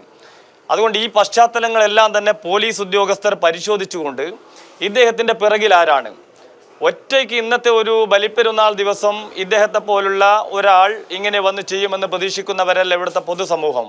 അതേസമയം നവാസ് മാനസിക പ്രശ്നങ്ങളുള്ള ആളാണെന്നാണ് പോലീസ് പറയുന്നത്. ജനം, കോഴിക്കോട്. തൃശൂരിലെ സ്വകാര്യ ആശുപത്രിയിൽ ചികിത്സയിൽ തുടരുന്ന നടൻ ഷൈൻ ടോമിനെ കാണാൻ കേന്ദ്രമന്ത്രി സുരേഷ് ഗോപി എത്തി. ഷൈൻ ടോം ചാക്കോയുടെ പരിക്ക് ഗുരുതരമല്ലെന്ന് ഷൈനെ കണ്ട ശേഷം സുരേഷ് ഗോപി പറഞ്ഞു. അതേസമയം ഷൈനിനെ ഇന്ന് കൂടുതൽ വൈദ്യപരിശോധനയ്ക്ക് വിധേയനാക്കും. പിതാവ് ചാക്കോയുടെ സംസ്കാരം തിങ്കളാഴ്ച നടത്താനാണ് തീരുമാനം. ഇന്നലെ രാത്രിയാണ് ഷൈനിന്റെ പിതാവിന്റെ മൃതദേഹം തൃശൂരിലെ സ്വകാര്യ ആശുപത്രിയിൽ എത്തിച്ചത്. അതേ ആശുപത്രിയിലാണ് ഷൈനിനും അമ്മയ്ക്കും സഹോദരനും ചികിത്സ നൽകുന്നത്. ഇന്ന് രാവിലെ ഷൈനെ സന്ദർശിക്കാൻ കേന്ദ്രമന്ത്രി സുരേഷ് ഗോപി എത്തി. നടന്റെ കൈക്ക് ശസ്ത്രക്രിയ വേണമെന്നും അച്ഛന്റെ സംസ്കാരത്തിന് ശേഷമായിരിക്കും ശസ്ത്രക്രിയ നടത്തുകയെന്നും അച്ഛൻ ചാക്കോയുടെ മരണം അമ്മയെ അറിയിച്ചിട്ടില്ലെന്നും കേന്ദ്രമന്ത്രി സുരേഷ് ഗോപി പറഞ്ഞു. ഒരു പ്രശ്നമില്ല, ഫ്രാക്ചറുണ്ട്, അത് സർജിക്കൽ ഇൻ്റർവെൻഷൻ വളരെ അത്യാവശ്യമാണ്. അത് എത്രയും പെട്ടെന്ന് ചെയ്യുന്നത് നല്ലതാണ്. പക്ഷേ അമ്മ ഇതുവരെ അറിയിച്ചിട്ടില്ല. അപ്പോൾ അങ്ങനെ കാണാൻ പോകുന്നവരുണ്ടെങ്കിൽ പോലും അത് വളരെയധികം ശ്രദ്ധിക്കണം. നാളെ ഇന്നിപ്പോൾ രാത്രി 10:30 മണിയാകുമ്പം ചേച്ചിമാർ 2 പേരും എത്തും. നാളെ പകൽ സമയത്ത് രാവിലെ ബുദ്ധിമുട്ടായിരിക്കും, കുർബാനയുള്ളതാണ്. ഉച്ചയ്ക്ക് ശേഷം നടത്തുന്ന രീതിയിൽ വന്നിട്ട് ബാക്കി ബന്ധുക്കളെല്ലാം ഒന്ന് ആലോചിച്ച് ഇടവക വികാരിയായിട്ട് ആലോചിച്ചതിന് ശേഷം അത് തീരുമാനിക്കും. ഇത് കഴിഞ്ഞിട്ട് ചെയ്യാമെന്നാണ് ഡോക്ടർമാർ പറഞ്ഞിട്ടുള്ളത്, ഓപ്പറേഷനൊക്കെ. ഷൈനെ അവർ നല്ല പെയിനുണ്ട്, 2 കൂട്ടർക്കും നല്ല പെയിനുണ്ട്. ഡിസ്കിന് മറ്റേ ഷൈൻ്റെ മമ്മിക്ക് ഡിസ്കിന് നന്നായിട്ട് ഇതുണ്ട്. അങ്ങനെ നല്ല പെയിനിലാണ് കിടക്കുന്നത്. അവരിപ്പോഴും അവർ പൊരുത്തപ്പെട്ടിട്ടില്ല. മരിച്ചു തന്നെ ആൾക്ക് ഇങ്ങനെ ഒരു ഇതായിട്ടില്ല. അറിയിച്ചോ എന്ന് പറഞ്ഞിട്ടുണ്ടെങ്കിൽ അറിയിച്ചിട്ടുണ്ടെന്ന് അറിയിച്ച അതേമാതിരിയാണ് സഡേഷൻ കൊടുത്തു കഴിഞ്ഞിട്ട്. ഷൈനിന്റെ വിദേശത്തുള്ള സഹോദരിമാർ ഇന്ന് രാത്രിയോടെ എത്തും. പിതാവിന്റെ സംസ്കാരം തിങ്കളാഴ്ച നടത്താനാണ് തീരുമാനം. ഇന്നലെ പുലർച്ചെ 6 മണിക്ക് സേലത്തിനടുത്ത് പാലക്കോടായിരുന്നു കാർ അപകടം. ആശുപത്രിയിലേക്ക് എത്തിക്കുന്നതിനിടെ ഷൈനിന്റെ പിതാവ് മരണപ്പെടുകയായിരുന്നു. ജനം, തൃശൂർ. മഞ്ഞുമ്മൽ ബോയ്സ് സിനിമാ നിർമ്മാതാക്കൾക്കെതിരായ ED അന്വേഷണം അവസാന ഘട്ടത്തിൽ. സിനിമയുടെ കളക്ഷൻ, നിർമ്മാതാക്കളുടെ സാമ്പത്തിക ഇടപാടുകൾ, നിക്ഷേപ വിവരങ്ങൾ എന്നിവ ED ശേഖരിച്ചിരുന്നു. കഴിഞ്ഞ ജൂണിൽ 2 തവണയായി നിർമ്മാതാവും നടനുമായ സൗബിൻ ഷാഹിറിനെ ED ചോദ്യം ചെയ്തിരുന്നു. സാമ്പത്തിക തട്ടിപ്പ് കേസിൽ മരട് പോലീസ് നൽകിയ നോട്ടീസിൽ സൗബിനും സഹനിർമ്മാതാക്കളും ഉടൻ ചോദ്യം ചെയ്യലിന് ഹാജരാകും. മഞ്ഞുമ്മൽ ബോയ്സ് സിനിമാ നിർമ്മാണത്തിൽ കള്ളപ്പണ ഇടപാടുകൾ നടന്നുവെന്ന പരാതിയിലാണ് ED വിശദമായ അന്വേഷണം ആരംഭിച്ചിരുന്നത്. പറവ ഫിലിംസിന്റെ ബാനറിൽ പണം മുടക്കിയത് മറ്റു പലരുമായിരുന്നു. സിനിമാ നിർമ്മാണത്തിന് പണം മുടക്കിയവർ, സാമ്പത്തിക സ്രോതസ്, സിനിമാ കളക്ഷൻ, നിർമ്മാതാക്കളുടെ സാമ്പത്തിക ഇടപാടുകൾ, നിക്ഷേപ വിവരങ്ങൾ എന്നിവ ED ശേഖരിച്ചിട്ടുണ്ട്. കള്ളപ്പണം വെളുപ്പിക്കാൻ പണം നിക്ഷേപിച്ചവരുണ്ടോ എന്നാണ് ED പരിശോധിക്കുന്നത്. 250 കോടി രൂപയുടെ കളക്ഷൻ സിനിമ നേടിയെന്ന വിവരമായിരുന്നു പുറത്തുവന്നത്. സാമ്പത്തിക തട്ടിപ്പ് കേസിൽ നടക്കുന്ന പോലീസ് അന്വേഷണത്തിൽ നിർമ്മാതാക്കളായ സൗബിൻ ഷാഹിർ, ബാബു ഷാഹിർ, ഷോൺ ആന്റണി എന്നിവർക്ക് മരട് പോലീസ് നോട്ടീസ് അയച്ചിരുന്നു. ഈ നോട്ടീസിൽ വൈകാതെ സൗബിൻ ഹാജരാകും. 14 ദിവസത്തിനകം ഹാജരാകാനാണ് കഴിഞ്ഞ ദിവസം നിർദ്ദേശിച്ചത്. 40% വിഹിതം വാഗ്ദാനത്തിൽ 7 കോടി രൂപ മുടക്കി വഞ്ചിക്കപ്പെട്ടെന്ന അരൂർ സ്വദേശി സിറാജ് വലിയത്തുറയുടെ പരാതിയിലായിരുന്നു പോലീസ് കേസ്. ജനം, കൊച്ചി. കോഴിക്കോട് ചക്കോരത്തുകുളത്തെ ചിക്കൻ സ്റ്റാളിൽ ചത്ത കോഴികളെ കണ്ടെത്തി. നാട്ടുകാരുടെ പരാതിയെ തുടർന്ന് കോർപ്പറേഷൻ ആരോഗ്യ വിഭാഗം നടത്തിയ പരിശോധനയിലാണ് ചത്ത കോഴികളെ കണ്ടെത്തിയത്. 2 ദിവസമായി അടഞ്ഞുകിടക്കുന്ന സ്റ്റാളിൽ നിന്ന് ദുർഗന്ധം വമിച്ചതോടെയാണ് നാട്ടുകാർ പരാതിപ്പെട്ടത്. ഗോകുൽ കെ വേണുഗോപാൽ ചേരുന്നു വിവരങ്ങളുമായി. ഗോകുൽ, വിവരങ്ങൾ എന്താണ്? അല്പസമയം മുമ്പാണ് ഇത്തരത്തിലൊരു പരിശോധന കോർപ്പറേഷൻ ആരോഗ്യ വിഭാഗം നടത്തിയത്. കഴിഞ്ഞ ദിവസം വൈകുന്നേരത്തോടുകൂടി ഇത്തരത്തിലൊരു ദുർഗന്ധം വമിക്കുന്നതായി നാട്ടുകാർ പറഞ്ഞിരുന്നു. 2 ദിവസമായി ഈ കട അടഞ്ഞു കിടക്കുകയാണ് എന്നാണ് നാട്ടുകാരിൽ നിന്ന് വിവരം അറിയാൻ സാധിച്ചത്. പിന്നീട് ആരോഗ്യ വിഭാഗം വിവരം അറിയിച്ചതിനെ തുടർന്ന് അവർ വന്ന് ഈ കട തുറന്നു നോക്കിയ സമയത്താണ് ഒരുപാട് പെട്ടികളിലായിട്ട് നിരവധി കോഴികൾ ചത്ത നെയ്യിൽ കണ്ടെത്തിയത്. അത് എങ്ങോട്ടെങ്കിലും വിൽപ്പനയ്ക്ക് വേണ്ടി മാറ്റിവെച്ചതാണോ, എങ്ങോട്ടെങ്കിലും കയറ്റി അയക്കുന്നതാണോ എന്നതിനെ സംബന്ധിച്ച വിവരമില്ല. ഇതിന്റെ അളവ് ഉൾപ്പെടെയുള്ള കാര്യങ്ങൾ കോർപ്പറേഷൻ ആരോഗ്യ വിഭാഗം തിട്ടപ്പെടുത്തിക്കൊണ്ടിരിക്കുന്നതേ ഉള്ളൂ. നേരത്തെ തന്നെ സമാനമായ രീതിയിൽ ഈ ഭാഗങ്ങളിലൊക്കെ ഇത്തരത്തിൽ ചിക്കൻ സ്റ്റാളുകൾ കേന്ദ്രീകരിച്ച് ചത്ത കോഴികളെ വിൽപ്പന നടത്തുന്നതുമായി ബന്ധപ്പെട്ട പരാതികളൊക്കെ ഉയർന്നിരുന്നു. ആ പ്രദേശത്ത് തന്നെയാണ് ഇപ്പോൾ വീണ്ടും ഈ രീതിയിലുള്ള ഒരു വാർത്ത പുറത്തു വന്നിട്ടുള്ളത്. ഓക്കെ, ശരി ഗോകുൽ. കണ്ണൂർ കേളാലൂർ മഹാവിഷ്ണു ഗണപതി ക്ഷേത്രത്തിന്റെ ഭൂമിയിലെ റെസ്റ്റ് ഹൌസ് നിർമ്മാണത്തിൽ ചട്ടങ്ങൾ പാലിച്ചില്ല എന്ന് ക്ഷേത്രമൂരാളൻ. ക്ഷേത്രഭൂമി പുറമ്പോക്കാണെന്ന് രേഖപ്പെടുത്തിയാണ് നിർമ്മാണം നടക്കുന്നതെന്നും എന്നാൽ ഇത് ചട്ടവിരുദ്ധമാണെന്നും വിമർശനമുയരുന്നു. ക്ഷേത്രഭൂമി പുറമ്പോക്കാണെന്ന് പ്രഖ്യാപിക്കാനാകില്ലെന്നും ഇപ്പോൾ നടക്കുന്നത് മാനദണ്ഡങ്ങൾ ലംഘിച്ചുകൊണ്ടുള്ള പ്രവൃത്തിയാണെന്നുമാണ് ക്ഷേത്രം ഊരാളന്റെ വിമർശനം. ജനം ഫോളോ അപ്പ്. 2024 സെപ്റ്റംബർ 3 മന്ത്രി മുഹമ്മദ് റിയാസ് കേളാലൂർ ദേവസ്വത്തിന്റെ കീഴിലുള്ള പിണറായിയിലെ ഭൂമിയിൽ സർക്കാർ റെസ്റ്റ് ഹൌസ് നിർമ്മാണത്തിന് തറക്കല്ലിട്ടത്. ക്ഷേത്രഭൂമി തരം മാറ്റാനോ കൈമാറാനോ സാധിക്കില്ലെന്ന വസ്തുത നിലനിൽക്കെയായിരുന്നു ക്ഷേത്രഭൂമി പുറമ്പോക്കാണെന്ന് പ്രഖ്യാപിച്ചുകൊണ്ട് നിർമ്മാണ പ്രവൃത്തി ആരംഭിച്ചത്. മാനദണ്ഡങ്ങൾ കാറ്റിൽ പറത്തിക്കൊണ്ടാണ് പ്രതിഷേധങ്ങൾ വകവയ്ക്കാതെയുള്ള നിർമ്മാണ പ്രവൃത്തി എന്നാണ് ഉയരുന്ന വിമർശനം. അവരുടെ കയ്യിൽ ഒരു രേഖയില്ല. അവിടെ ഈ ഇപ്പോഴുള്ള നിലവിലുള്ള അവിടെ കാണുന്നുണ്ട്, പുറമ്പാക്കാണെന്ന് കാണുന്നുണ്ട് എന്നല്ലാണ്ട് അതുമായി ബന്ധപ്പെട്ട രേഖകളൊന്നും ഉടമേനെ അറിയിച്ച കൊടുത്ത നോട്ടീസും അതിന് മറുപടി കിട്ടിയിട്ടില്ല എന്നുള്ള വിവരവും ഇത്തരം കാര്യങ്ങളിൽ ഉള്ളതാണെന്ന് നമ്മൾ ചോദിച്ചിന്. അതൊന്നും തന്നെ കിട്ടിയിട്ടില്ല. അപ്പോൾ അങ്ങനെ ആ ഒരു നടപടിക്രമത്തിലൂടെ അല്ല ഇത് പുറമ്പോക്കായി പ്രഖ്യാപിച്ചതെന്നാണ് അതുകൊണ്ട് വ്യക്തമാകുന്നു. പുരാവസ്തു വകുപ്പിൽ നിന്ന് ലഭിച്ച രേഖയിൽ സ്ഥലം ദേവസ്വം ഭൂമിയാണെന്നതിന് തെളിവായി അടങ്കലുണ്ടായിരിക്കെയാണ് രേഖകളൊന്നുമില്ലാതെ ക്ഷേത്രഭൂമി പുറമ്പോക്കാണെന്ന വാദം ഉയർത്തുന്നത്. പിണറായി ഇൻഡസ്ട്രിയൽ കോഓപ്പറേറ്റീവ് സൊസൈറ്റിയാണ് 5.08 കോടി രൂപ ചെലവിൽ റെസ്റ്റ് ഹൌസിന്റെ നിർമ്മാണ പ്രവൃത്തി നടത്തുന്നത്. ജനം, കണ്ണൂർ. പറനിറയ്ക്കൽ വഴിപാടിനായി ക്ഷേത്ര ഉപദേശക സമിതി പണപ്പിരിവ് നടത്താൻ പാടില്ല എന്ന് ഹൈക്കോടതി. ഉത്സവത്തിന്റെ ഭാഗമായി ഭക്തരിൽ നിന്ന് പണം വാങ്ങുന്നത് ദേവസ്വം സീൽ ചെയ്ത കൂപ്പണിലൂടെ ആകണമെന്നും കോടതി വ്യക്തമാക്കി. നോർത്ത് പറവൂർ പെരുവാരം ശ്രീ മഹാദേവ ക്ഷേത്ര ചടങ്ങുമായി ബന്ധപ്പെട്ടാണ് ഹൈക്കോടതി ഉത്തരവ്. നോർത്ത് പറവൂർ പെരുവാരം ശ്രീ മഹാദേവ ക്ഷേത്രത്തിൽ പറനിറയ്ക്കൽ ഉത്സവ ചടങ്ങുകൾ തിരുവിതാംകൂർ ദേവസ്വം ബോർഡിന്റെ അനുമതിയില്ലാതെ നടത്തുന്നുവെന്നതായിരുന്നു ആക്ഷേപം. കൂപ്പൺ ഉപയോഗിച്ച് പടിഞ്ഞാറേ നട വിളക്ക് കമ്മിറ്റി പണപ്പിരിവ് നടത്തിയെന്ന ദേവസ്വം കമ്മീഷണറുടെ അടക്കം പരാതി പോലീസ് ഒത്തുതീർപ്പാക്കിയതോടെയാണ് കൂനമാവ് സ്വദേശി ഹൈക്കോടതിയെ സമീപിച്ചത്. ഹർജി പരിഗണിച്ച കോടതി ക്ഷേത്രോപദേശക സമിതിക്ക് പുറമെ മറ്റ് കമ്മിറ്റികൾ സംഘടിപ്പിച്ച സമാന്തരമായ ചടങ്ങുകൾ നടത്താൻ പാടില്ലെന്ന് ഉത്തരവിട്ടു. കൂടാതെ പറനിറയ്ക്കൽ ചടങ്ങിന് പണപ്പിരിവ് നടത്തരുത്. ഉത്സവ ചടങ്ങുകളുടെ ഭാഗമായുള്ള പണപ്പിരിവിന് ദേവസ്വത്തിന്റെ മുൻകൂർ അനുമതിയും സീലോട് കൂടിയ കൂപ്പണും ബാധകമെന്നും ഹൈക്കോടതി വിധിച്ചു. ഇതിനു വിപരീതമായി ക്ഷേത്രത്തിൽ അനധികൃത പ്രവർത്തനങ്ങൾ നടന്നുവെന്ന് ദേവസ്വം അസിസ്റ്റന്റ് കമ്മീഷണർ പരാതി നൽകിയാൽ നിയമാനുസൃത നടപടി പോലീസ് സ്വീകരിക്കണമെന്നും ഹൈക്കോടതി നിർദ്ദേശിച്ചു.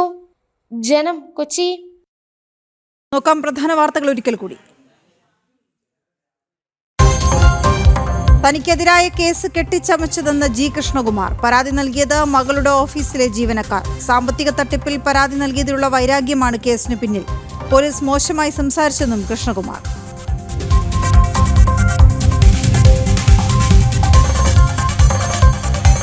ദാരിദ്ര്യ നിർമ്മാർജ്ജനത്തിൽ വൻ കുതിപ്പ്. രാജ്യത്തെ അതിദാരിദ്ര്യ നിരക്ക് 27.1 നിന്ന് 5.3% എന്ന് ലോകബാങ്ക് റിപ്പോർട്ട്. മോദി സർക്കാരിന്റെ ഭരണകാലത്ത് അതിദാരിദ്ര്യത്തിൽ നിന്ന് മുക്തമായത് 27 കോടി ജനങ്ങൾ.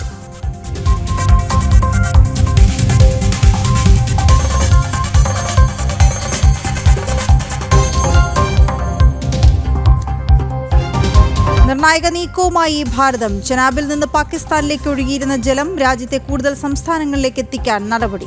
സാധ്യതാ പഠനം ആരംഭിച്ച കേന്ദ്രം. സിന്ധു നദീജല കരാർ തുടരാൻ ഭാരതത്തോട് കേണപേക്ഷിച്ച് പാക് ഭരണകൂടം. കടുത്ത വരൾച്ചയിൽ പാകിസ്ഥാൻ.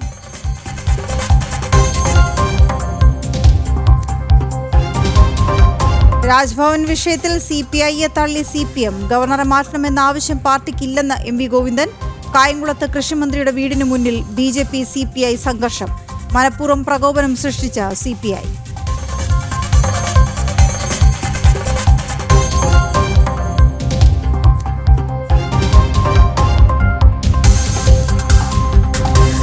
തലസ്ഥാനത്ത് വൻ തീപിടുത്തം. PMGയിൽ പ്രവർത്തിക്കുന്ന TVS സ്കൂട്ടർ ഷോറൂമിലായിരുന്നു തീപിടുത്തമുണ്ടായത്. രാവിലെ 3:30 ഉണ്ടായ അപകടത്തിന്റെ കാരണം വ്യക്തമല്ല.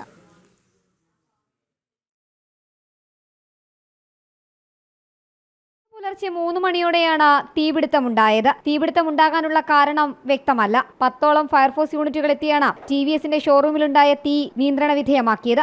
സെക്യൂരിറ്റി ജീവനക്കാരാണ് അപകടം ആദ്യം അറിഞ്ഞത്. ശേഷം ഫയർഫോഴ്സിനെ അറിയിക്കുകയായിരുന്നു.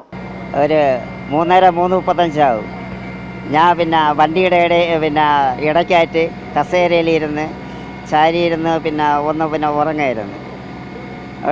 പടാൻ വെടിയും കേട്ട് പൊട്ടിത്തെറിയായിരുന്നു. പൊട്ടിത്തെറിച്ചപ്പോൾ ഞാൻ പുറത്ത് വന്ന് നോക്കിയപ്പോൾ എനിക്ക് മൊബൈൽ എടുക്കാനാ ചാവി എടുത്ത് കയറ്റി ഉറക്കാനാ ഉള്ള അവസ്ഥയിലായിരുന്നില്ല. ഞാൻ അങ്ങ് പതറിപ്പോയി. ഒടുക്കം കയറ്റിൽ നിന്ന് എടുത്ത് ചാടി എൻ്റെ കൈയും മുട്ടുമൊക്കെ ഇടിച്ച് എടുത്ത് ചാടിയിട്ട് പള്ളിയിൽ സെക്യൂരിറ്റീനെ കയറ്റിൽ തട്ടി വേഗം വിളിച്ചു പറയണമെന്ന് പറഞ്ഞു. അപ്പോഴേ എൻ്റെ നമ്പർ ഉണ്ടാകുന്ന കേട്ട് സെക്യൂരിറ്റി സുരേഷിൻ്റെ നമ്പർ ഇവിടെ സെക്യൂരിറ്റിയിലുണ്ട്, വിളിച്ചു പറയാൻ പറഞ്ഞ് ആ സെക്യൂരിറ്റിയാണ് ഇതിൻ്റെ MDയെ വിളിച്ച് പറഞ്ഞ് ഉടൻ വന്നത്. ഒടുക്കം ഫയർഫോഴ്സും വന്ന് പുതിയ സ്കൂട്ടറുകൾക്കടക്കം തീപിടിച്ചു. ലക്ഷക്കണക്കിന് രൂപയുടെ നഷ്ടമാണ് ഉണ്ടായിരിക്കുന്നതെന്നാണ് പ്രാഥമിക നിഗമനം. താഴത്തെ നിലയിലുണ്ടായിരുന്ന 3 വാഹനങ്ങൾ കത്തിനശിച്ചെന്ന് ഉടമ തന്നെ പറയുന്നു. തീ പൂർണ്ണമായും അണച്ചെങ്കിലും അപകടത്തിന്റെ കാരണം വ്യക്തമല്ല. കെട്ടിടത്തിന്റെ നിർമ്മാണം തീയണക്കലിനെ ബാധിച്ചെന്ന് ജില്ലാ ഫയർ ഓഫീസർ വ്യക്തമാക്കി. കോസ് ഓഫ് ഫയർ എന്തെന്നുള്ളത് ഈ ഘട്ടത്തിൽ പറയാൻ പറ്റില്ല. കാരണം മുകളിൽ കുറച്ച് ഫ്യൂലൊക്കെ ശേഖരിച്ച് വെച്ചിട്ടുള്ളതായിട്ട് മനസ്സിലാക്കാൻ കഴിഞ്ഞിട്ടുണ്ട്. അപ്പം ആദ്യം താഴെ ഫയർ ഉണ്ടായതിനു ശേഷം മുകളിലാണ് വലിയ സ്ഫോടനത്തോടുള്ള ഒരു ഫയർ ശ്രദ്ധിക്കപ്പെട്ടത്. അപ്പം അത് ഫ്യൂവലിൻ്റെ സാന്നിധ്യം ഉള്ളത് കൊണ്ടാണ്.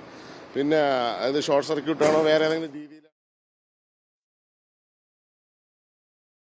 തട്ടിക്കൊണ്ടുപോയി പണം തട്ടിയെടുത്തെന്ന പരാതി നിഷേധിച്ച നടനും BJP നേതാവുമായ കൃഷ്ണകുമാർ. സാമ്പത്തിക തട്ടിപ്പ് നടത്തിയതിന് പരാതി നൽകിയതിലുള്ള വൈരാഗ്യത്തിലാണ് തങ്ങൾക്കെതിരായ കേസെന്ന് കൃഷ്ണകുമാറും മകൾ ദിയ കൃഷ്ണയും പറഞ്ഞു. QR കോഡ് ഉപയോഗിച്ച് 69 ലക്ഷം രൂപ തട്ടി. തട്ടിപ്പ് നടത്തിയവർക്ക് പോലീസ് സഹായം ലഭിച്ചിട്ടുണ്ട്. തട്ടിപ്പിന്റെ രേഖകൾ മുഖ്യമന്ത്രിയുടെ ഓഫീസിന് കൈമാറിയിട്ടുണ്ട്. നീതി ലഭിക്കുമെന്നും ഇരുവരും മാധ്യമങ്ങളോട് പറഞ്ഞു. വിവരങ്ങളുമായി ശാലിനി ചേരുന്നു. ശാലിനിയോടൊപ്പം കൃഷ്ണകുമാറും ചേരുന്നു.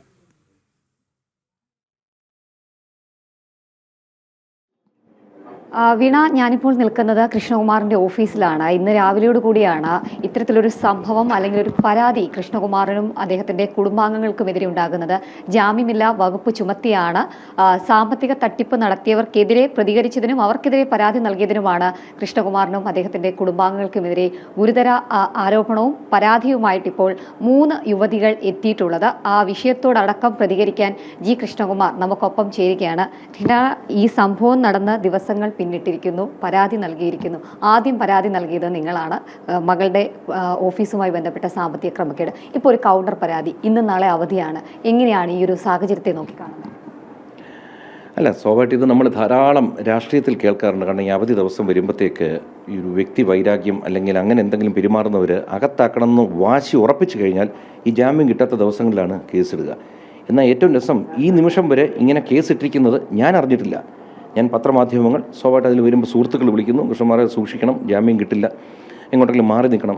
ഞാൻ എന്തിനു മാറി നിൽക്കണം എന്ന് ഞാൻ ആലോചിക്കുന്നത്. കാരണം പണം നഷ്ടപ്പെട്ടത് ഞങ്ങൾക്ക്, പരാതി കൊടുത്തത് ഞങ്ങൾക്കെതിരെ കൗണ്ടർ കേസ് കൊടുത്തവർ ഇതുവരെ അവിടെ ഒരു തെളിവും കൊടുത്തിട്ടില്ലെന്നും അകത്തുനിന്ന് അറിയാൻ കഴിയുന്നു. ഞങ്ങളാണെങ്കിൽ എല്ലാ തെളിവുകളും സാർ, അതായത് കുട്ടികൾ 3 പേര് ഇവിടെ നിന്ന് തട്ടിയെടുത്തിരിക്കുന്ന പൈസയുടെ കംപ്ലീറ്റ് റെക്കോർഡ്സ് ഈ ഫോണിനകത്ത് GPay വഴിയാണ് ട്രാൻസ്ഫർ ചെയ്തിരിക്കുന്നത്. അതായത് കടയിൽ വരുന്ന കസ്റ്റമേഴ്സിന് QR കോഡ് വർക്ക് ചെയ്യുന്നില്ല, അല്ലെങ്കിൽ QR കോഡ് പലപ്പോഴും മാറ്റി വെച്ചിട്ട് ഇതാണ് QR കോഡ് എന്ന് പറയുന്നു. വരുന്ന കസ്റ്റമേഴ്സ് അല്ലേ, അവർ വാങ്ങിക്കുന്നു, പോകുന്നു. എന്നാൽ ചിലർ ചോദ്യം ചെയ്തിട്ടുണ്ട്. കാരണം ഇതിനകത്ത് ദിയയുടെ പേരില്ല, ഓബയോസിയുടെ പേരില്ല, അത് QR കോഡ് വർക്ക് ചെയ്യുന്നില്ല, അതുകൊണ്ട് ഇത് അക്കൗണ്ടിൻ്റെ നമ്പറാണ് എന്ന് പറഞ്ഞ് മാറ്റിയിരിക്കുന്നു. ഇതിൻ്റെ തെളിവുകളുണ്ട്. അതായത് കുറ്റം ചെയ്ത മുഴുവൻ തെളിവുകളും, കുറ്റം സമ്മതിച്ച തെളിവുകൾ ഞങ്ങളുടെ ഇവിടെ എല്ലാ സ്ഥാപനങ്ങളിലും വന്ന് പോലീസ് ഇത് നടത്തി, സാധനങ്ങൾ എടുത്തുകൊണ്ട് പോയി. ഓഫീസിൽ, വീട്ടിൽ, ഫ്ലാറ്റിൽ ഞങ്ങളെടുത്ത വീഡിയോ ഇതെല്ലാം ഞങ്ങൾ കൊടുത്തിട്ട് ഞങ്ങളുടെ സാമ്പത്തിക ഇത്രയാണ് പോയിരിക്കുന്നത് പറഞ്ഞപ്പോൾ ഇത് ഞങ്ങൾ അവരെ കിഡ്നാപ്പ് ചെയ്ത് ഇവിടെ കൊണ്ടുവന്ന് കെട്ടിയിട്ട് പൈസ തട്ടിയെടുത്തിരിക്കുന്നതാണ് പരാതി അവർ കൊടുത്തിരിക്കുന്നത്. അതിൽ വെച്ചിട്ട് ഈ കൗണ്ടർ കേസ് പ്രകാരമാണ് നമ്മുടെതിരെ ഇപ്പോൾ ഇങ്ങനൊരു നടപടി ഉണ്ടായിരിക്കുന്നത്. ഇത് സാധാരണ കൗണ്ടർ കേസിന് ഇത്ര കാര്യമായിട്ട് പോലീസുകാർ എടുക്കാറില്ല. എന്തുകൊണ്ടാണ് ഇങ്ങനെ നടപടി എന്ന് പിടികിട്ടത്തില്ല. അപ്പോൾ നമുക്കുള്ളൊരു ഇതുവരെ അവരോടൊന്നും തോന്നിയില്ല, കുട്ടികളോടൊന്നും. പക്ഷെ ഇപ്പം നമുക്കൊരു സംഭവം എന്ന് വെച്ചാൽ പൂർണ്ണമായും തെറ്റ് ചെയ്തവർ, പൈസ അവരിലിരിക്കുന്നു, നഷ്ടം നമുക്ക്. എന്നിട്ട് ഈ പണം ഇവർ 8,82,000-83,000 രൂപ അവർ തരുന്നു. അന്നും ഞാൻ മൗളത്ത് പറഞ്ഞു നമുക്കൊരു കാര്യം ചെയ്യാം, ബാക്കിയൊക്കെ ചെക്കായിട്ട് വാങ്ങിക്കാം, ഇവരെ വിടാം എന്ന് പറഞ്ഞ് ഇവിടെ നിന്ന് പോയവരാണ് രാത്രി വിളിച്ച് ഭീഷണിപ്പെടുത്തിയിരിക്കുന്നത്. ഈ ഭീഷണിപ്പെടുത്തിയില്ലായിരുന്നു ഞാൻ കേസ് കൊടുക്കില്ലായിരുന്നു. അങ്ങനെ നമ്മൾ assistant commissioner Shri Stuart Keeler അദ്ദേഹത്തിന് പരാതി കൊടുക്കുന്നു. അദ്ദേഹം പറഞ്ഞത് പറയണാവണ്ട, എനിക്ക് മനസ്സിലായി, എൻ്റെ തെളിവുകൾ മുഴുവൻ നമ്മൾ കാണിച്ചു. അദ്ദേഹം മ്യൂസിയം സ്റ്റേഷനിലോട്ട് കേസ് കൊടുക്കുന്നു. അവിടെ നിന്നാണ് കാര്യങ്ങൾ തിരിഞ്ഞു മറിയുന്നത്. നമ്മളെ വിളിപ്പിക്കുന്നു, മൊഴിയെടുക്കുന്നു. ഞാൻ എല്ലാത്തിനും സഹകരിച്ചു. പക്ഷേ മ്യൂസിയം സ്റ്റേഷനിൽ നമുക്ക് സുഖകരമല്ലാത്തൊരു അനുഭവം ഉണ്ടായി അവിടുത്തെ CIയിൽ നിന്ന്. അന്ന് തന്നെ എനിക്ക് തോന്നി ഈ കേസ് കുഴപ്പമാവുന്നു. കാരണം പുള്ളിയുടെ സംസാര രീതി, ഈ പ്രതികളായ കുട്ടികളുടെ കൂടെ ഒരു രാഷ്ട്രീയ നേതാവ് വന്ന് അവരെ പറഞ്ഞ് പഠിപ്പിച്ച് സംസാരിപ്പിക്കുക, എല്ലാം നമ്മുടെ മുമ്പിൽ, ഇതെല്ലാം നമ്മൾ കാണുക. നമ്മൾ വളരെ ഇതായിട്ടിരിക്കാൻ കഴിച്ചു കഴിഞ്ഞാൽ ഞാൻ എപ്പോഴും ഏത് സർക്കാർ ഭരിച്ചാലും അവരിലും പിന്നെ പോലീസ് സേനയിലൊക്കെ നമ്മളെപ്പോഴും വിശ്വസിക്കുന്നു വെച്ച് കഴിഞ്ഞാൽ ഇതിനകത്ത് 1-2 പേര് കാണും കുഴപ്പക്കാർ. അതിപ്പോൾ ഞാൻ സിനിമയിൽ രാഷ്ട്രീയത്തിലുണ്ട്, ഇതിനകത്ത് ധാരാളം കുഴപ്പക്കാരുണ്ട്. എന്ന് വെച്ചാൽ മൊത്തം ആൾക്കാരെ കുഴപ്പം നിറയാൻ പറ്റുമോ? ഞാൻ ഒരു പത്രപ്രവർത്തകരായിട്ടാണ് ജീവിതം ആരംഭിക്കുന്നത് ദൂരദർശനിൽ. പൊതുവെ പത്രപ്രവർത്തകരെ പറ്റിയും പലരും പറയും. പക്ഷേ 90% പേര് നല്ലവർ, ഈ 10% കുഴപ്പമുണ്ടാക്കും. അത് തന്നെയാണ് ഇവിടെ സംഭവിച്ചത്. പക്ഷേ അവിശ്വസനീയമായ നടപടി എന്ന് വെച്ച് കഴിഞ്ഞാൽ ഇനി തെളിവുകൾ ഞങ്ങൾക്ക് കൊടുക്കാനില്ല. പക്ഷെ ആ തെളിവുകൾ ഒന്നും, ഇന്നലെ ഒരാൾ സ്റ്റേഷനിൽ വിളിച്ച് പറഞ്ഞു ഈ തെളിവുകളൊന്നും കോടതിയിൽ നടക്കത്തില്ല. അപ്പം ഞങ്ങൾ പറഞ്ഞു കോടതിയല്ലല്ലോ, സ്റ്റേഷനിലോട്ടല്ലേ വന്നല്ലോ, കോടതിയിലോട്ട് ആയിട്ടില്ലല്ലോ. അല്ല, ഇത് ഒരിടത്തും എടുക്കില്ല. അപ്പം ഞങ്ങൾക്ക് മനസ്സിലായി ഇത് കുഴപ്പമാണ്. അതുകൊണ്ട് ഇന്ന് രാവിലെ ഈ വാർത്ത വന്നപ്പോൾ നേരെ മുഖ്യമന്ത്രിയുടെ ഓഫീസിനെ സമീപിച്ചു, കാര്യങ്ങൾ പറഞ്ഞു. വളരെ ആശ്വാസകരമായ, വളരെ ശക്തമായ ഉറപ്പാടൊന്നും കിട്ടിയിട്ടുണ്ട്. ഇനി അതുകൊണ്ടാണ് ഞങ്ങൾ ഇവിടെ തന്നെ ഇരിക്കുന്നു, ഒരിടത്തും പോകുന്നില്ല. അവർക്കിവിടെ വരാം. ഈ ആർക്കാണ് നമ്മൾ അറസ്റ്റ് ചെയ്യേണ്ടത് ഇവിടെ വരാം. 6 പേര് ഇവിടെ ഉണ്ട്, കൊണ്ടുപോട്ടെ. 69 ലക്ഷം രൂപയാണ് നഷ്ടമായതെന്നുള്ളതാണ് പ്രാഥമിക കണക്ക്. ഇപ്പോൾ നേരിട്ട് വാങ്ങിയ കണക്ക് വേറെയുണ്ട്. അപ്പം എന്താണ് ഇങ്ങനെ 3 പേരെ ഇവിടെ ജോലിക്ക് എടുക്കുമ്പോൾ അവരുടെ പശ്ചാത്തലം, അല്ലെങ്കിൽ അവർ എന്തായിരുന്നു, അല്ലെങ്കിൽ മുൻപ് അനുഭവം ഉണ്ടായിട്ടുണ്ട് എന്ന് കേൾക്കുന്നു. അതൊന്നും ഒരു പാഠമായില്ലേ നമുക്ക്? വളരെ പ്രസക്തമായ ചോദ്യമാണ്. കാരണം വെച്ച് കഴിഞ്ഞാൽ ഇത് നമുക്ക് മാത്രമല്ല പലർക്കും ഒരു പാഠമാണ്. മോൾ ഈ ബിസിനസ് തുടങ്ങുമ്പോൾ ചെറിയൊരു ബിസിനസ്, ആദ്യം അവൾ എന്തോ ഓൺലൈനിൽ ഡ്രസ്സിൻ്റെ ബിസിനസ് തുടങ്ങി, അത് പൊളിഞ്ഞുപോയി. അത് കഴിഞ്ഞപ്പോൾ അവൾ ചെറുതായിട്ട് തുടങ്ങുന്നു. അപ്പോൾ എന്താ, ഇപ്പോൾ ശാലിനി ഒരു സ്ഥാപനം തുടങ്ങുക, നമ്മുടെ ഒരു കോർപ്പറേറ്റ് സ്ഥാപനമല്ല. അപ്പോൾ നമ്മളെന്താ ചെയ്യുന്നത്, ആരെങ്കിലും പരിചയത്തിൽ നമുക്കിവിടെ ജോലിക്ക് ആളുണ്ടോ, എടുക്കുന്നു. അവർ വന്നു, ആ കുട്ടി എന്നിട്ട് എനിക്ക് ആരോഗ്യ പ്രശ്നം, വേറെ കുട്ടികൾ വർക്ക് ചെയ്യുന്നുണ്ട്, ആരോഗ്യ പ്രശ്നമായിട്ട് ഈ കുട്ടി പോകുന്നു. ഇവർ ഈ പാക്കിംഗ് സൈഡിലാണ്, ഇവരായിരുന്നു പിന്നീട് ഇങ്ങോട്ട് വരുന്നത്. അപ്പോൾ ഒരു സ്ഥാപനത്തിലും ഇന്ന് ഒരു 10-15 രൂപയ്ക്കൊന്നും അധികം നാൾ നിൽക്കത്തില്ല. അപ്പോൾ ഫ്രണ്ടിൽ പോയപ്പോൾ ഈ കുട്ടികൾ ഫ്രണ്ടിൽ വരുന്നു. ഈ കുട്ടി പറഞ്ഞു ഞങ്ങളുടെ 2 പരിചയക്കാരോ ബന്ധുക്കളോ ഉണ്ട്, അവരെയും കൊണ്ടിരുന്നു. അപ്പോൾ മോളും വിചാരിക്കുന്ന അവളുടെ ബന്ധുക്കളല്ലേ നിൽക്കട്ടെ. കാരണം മോൾ ഇവളുമായിട്ട് ഭയങ്കര കൂട്ടായിപ്പോയി. ഇത് അടുത്ത തെറ്റ്. മോളുടെ എല്ലാ ചടങ്ങുകളും നോക്കിയാൽ മതി, ഇൻസ്റ്റാഗ്രാമിലൊക്കെ നിങ്ങൾക്ക് നോക്കാം, ഇവരുടെ സൈഡിൽ നിൽക്കുന്ന കുട്ടികൾ വരാം. മോളൊരിക്കലും ഈ ഓഡിറ്റർ വിളിച്ച് പറയുന്നുണ്ട് പലപ്പോഴായിട്ട് ഇങ്ങനെ പൈസ കുറയുന്നുണ്ട്. അപ്പോൾ മോളിത് ചെക്ക് ചെയ്യുന്നു, ഇവരിലോട്ട് മനസ്സ് പോയില്ല. എന്നാൽ 1-2 ചെറിയ സാമ്പത്തിക തട്ടിപ്പിൽ പിടിച്ചതാണ്, അതൊക്കെ ഒരു 500 രൂപ 1000 രൂപ. അപ്പോൾ മോൾ എപ്പോഴും ഞാൻ പറഞ്ഞു കൊടുക്കും, എടാ ഒരിക്കലും ഒരു ചെറിയ തുകയാണെങ്കിൽ വിട്ടേക്കണം. പക്ഷേ ഇത് 2-3 തവണയപ്പോൾ ഞാൻ തന്നെ പറഞ്ഞു ഇവരെ പറഞ്ഞു വിട്ടേക്ക്, കാരണം 1-2 തവണ ആവർത്തിച്ചാൽ അവർ കുഴപ്പക്കാരാണ്. അന്ന് മോളെന്ന് വെച്ചാൽ പാവമാണ്, ചിലൊരു കുട്ടി ഇപ്പോൾ പ്രസവിക്കാറായാണ്, കുഞ്ഞുണ്ട് എന്നൊക്കെ പറഞ്ഞു. ഇങ്ങനെയൊക്കെ ഇമോഷണലി ഇവർ അറ്റാച്ച്ഡ് ആയിപ്പോയി. പക്ഷേ ഇതിനകത്തൊരു വിഷയം എന്ന് വെച്ച് കഴിഞ്ഞാൽ പൂർണ്ണമായും തെറ്റ് ചെയ്തു ഇന്ന് നമുക്കും ബോധ്യമുണ്ട്, പോലീസിന് ഞങ്ങളെക്കാൾ ബോധ്യമുണ്ട്. ആ പോലീസിനകത്തൊരു പ്രത്യേക ഉദ്യോഗസ്ഥൻ അവർക്കെതിരെ നടപടി എടുക്കുന്നതിന് പകരം കുറ്റം ചെയ്ത് അവരെ അനുകൂലിച്ചുകൊണ്ട് പണം പോയ നമ്മളൊക്കെതിരെയാണ് ഇപ്പോൾ നടപടി. കാത്തിരിക്കാം, കാരണം വെച്ചാൽ വേറെ ഒന്നും ചെയ്യാനില്ല. ഈ സംഭവം നടന്ന് സ്റ്റേഷനിലെത്തുമ്പോൾ CIയുടെ ഭാഗത്ത് നിന്ന്, വിമലിൻ്റെ ഭാഗത്തു നിന്നാണ് മോശം അനുഭവം ഉണ്ടായതെന്ന് പറയപ്പെടുന്നത്. ആദ്യമായിട്ടാണ് ഈ പ്രായത്തിനിടയിൽ. അതല്ലാതെ ഈ കേസുമായി ബന്ധപ്പെട്ട് ഈ 3 യുവതികൾ, ആ യുവതികളുടെ ഭർത്താക്കന്മാരല്ലാതെ മറ്റാരെങ്കിലും ഇതുമായിട്ട് ഏതെങ്കിലും തരത്തിൽ ഇടപെടൽ നടത്തുമോ, ഫോൺ വിളിക്കുകയോ ഇവിടെ വരികയോ അങ്ങനെ എന്തെങ്കിലും ചെയ്തിരുന്നു? ഏതെങ്കിലും തരത്തിൽ രാഷ്ട്രീയ ഇടപെടലാണ്?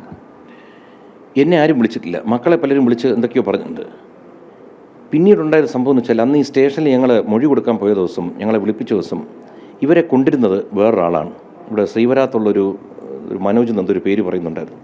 അപ്പോൾ എനിക്ക് ആദ്യം മനസ്സിലാവും. കുറച്ച് നേരം അവിടെ അപ്പോൾ ഈ പിള്ളേർത്ത് ഈ പുള്ളിയാണ് പറയുന്നത്, നിങ്ങളത് പറ ഇത് പറ. അപ്പോൾ ഇതെല്ലാം CI മിണ്ടാതിരിക്കുന്നു. ഞാൻ കാണിക്കുന്ന തെളിവ് ഫോണിനകത്ത് കാണിക്കുന്നു, ഒരു താല്പര്യം പോലും കാണിക്കുന്നു. ഞാൻ നോക്കുന്നു, ഫോൺ ഇങ്ങനെ ടേബിളിലോട്ട് ഇടുന്നു.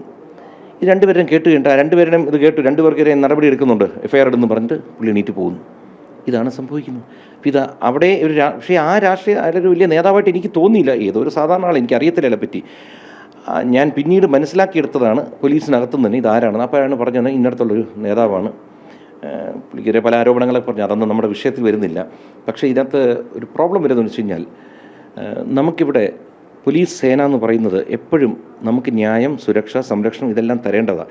ഇതിൽ 100% നമ്മുടെ ഭാഗത്തുനിന്ന് പറയാൻ കാര്യം വെച്ചാൽ ഇന്ന് കേരളത്തിൽ അറിയാവുന്നവർക്കറിയാം, ഞാനും ഭാര്യയും മക്കളും സോഷ്യൽ മീഡിയയിലെല്ലാം കൂടിയായിട്ട് ജനങ്ങളിൽ തിരിച്ചറിവുള്ളവരാണ്. എവിടെയെങ്കിലും ഒരു പരാതി സ്വാഭാവികമായിട്ട് എൻ്റെ താഴെ ചിലപ്പോൾ മോശം കമൻസ് വരും. അത് സോഷ്യൽ മീഡിയയിൽ വരുന്നത് രാഷ്ട്രീയപരമായിട്ട്, ഇപ്പോൾ ഞാനൊക്കെ BJP നിൽക്കുന്നത് അതൊക്കെ വരും. അല്ലാതെ ഈ മക്കളെ വ്യക്തിപരമായിട്ട് ആരെങ്കിലും എവിടെയെങ്കിലും ദ്രോഹിച്ചതായിട്ടോ അല്ലെങ്കിൽ ആർക്കെങ്കിലും ഇതിലെ ഒരു സംഭവം നടത്തിയത്, തട്ടിപ്പോ വെട്ടി, ഒരു കേസില്ലാത്തൊരു കുടുംബമാണ് ഞങ്ങൾ. നമുക്കെതിരെയാണ് ഇപ്പോൾ ഇങ്ങനൊരു കേസ് ഉണ്ടാക്കിയിരിക്കുന്നത്. അപ്പോൾ ഇത് ഇന്നത്തെ ഒരു സംവിധാനത്തിൻ്റെ കുഴപ്പമാണ്. അതുകൊണ്ട് ജനങ്ങൾ തിരിച്ചറിയണം. കാരണം നമ്മുടെ നാട്ടിൽ ചില കാര്യങ്ങൾ നമുക്കെതിരെ പോകുന്നുണ്ട്. നന്മയല്ല ഇത് വളരെ തിന്മയിലോട്ട് പോകും. കാരണം വെച്ചാൽ ഇങ്ങനെ പോകാൻ തുടങ്ങിക്കഴിഞ്ഞാൽ ക്രിമിനലുകൾക്ക് ഇത് വലിയൊരു ആശ്വാസം കൊടുക്കുന്ന കാര്യമാണ്. പക്ഷേ ഇത് മുഖ്യമന്ത്രിയുടെ ഓഫീസ് ഇടപെട്ടിരിക്കുന്നുണ്ടും അതിശക്തമായ നടപടി ഇത് ആരൊക്കെ ഇതിനകത്തുണ്ട് അതിനകത്ത് എടുക്കുന്നും നമുക്കിതിനൊരു ആശ്വാസം കിട്ടുന്നും പൂർണ്ണ വിശ്വാസം മുഖ്യമന്ത്രിയുടെ ഓഫീസിൽ എനിക്കുണ്ട്. പോലീസ് അറസ്റ്റ് ചെയ്തതിനൊന്നും ഭയമില്ല, നിയമ നടപടിയുമായി മുന്നോട്ട് പോകും.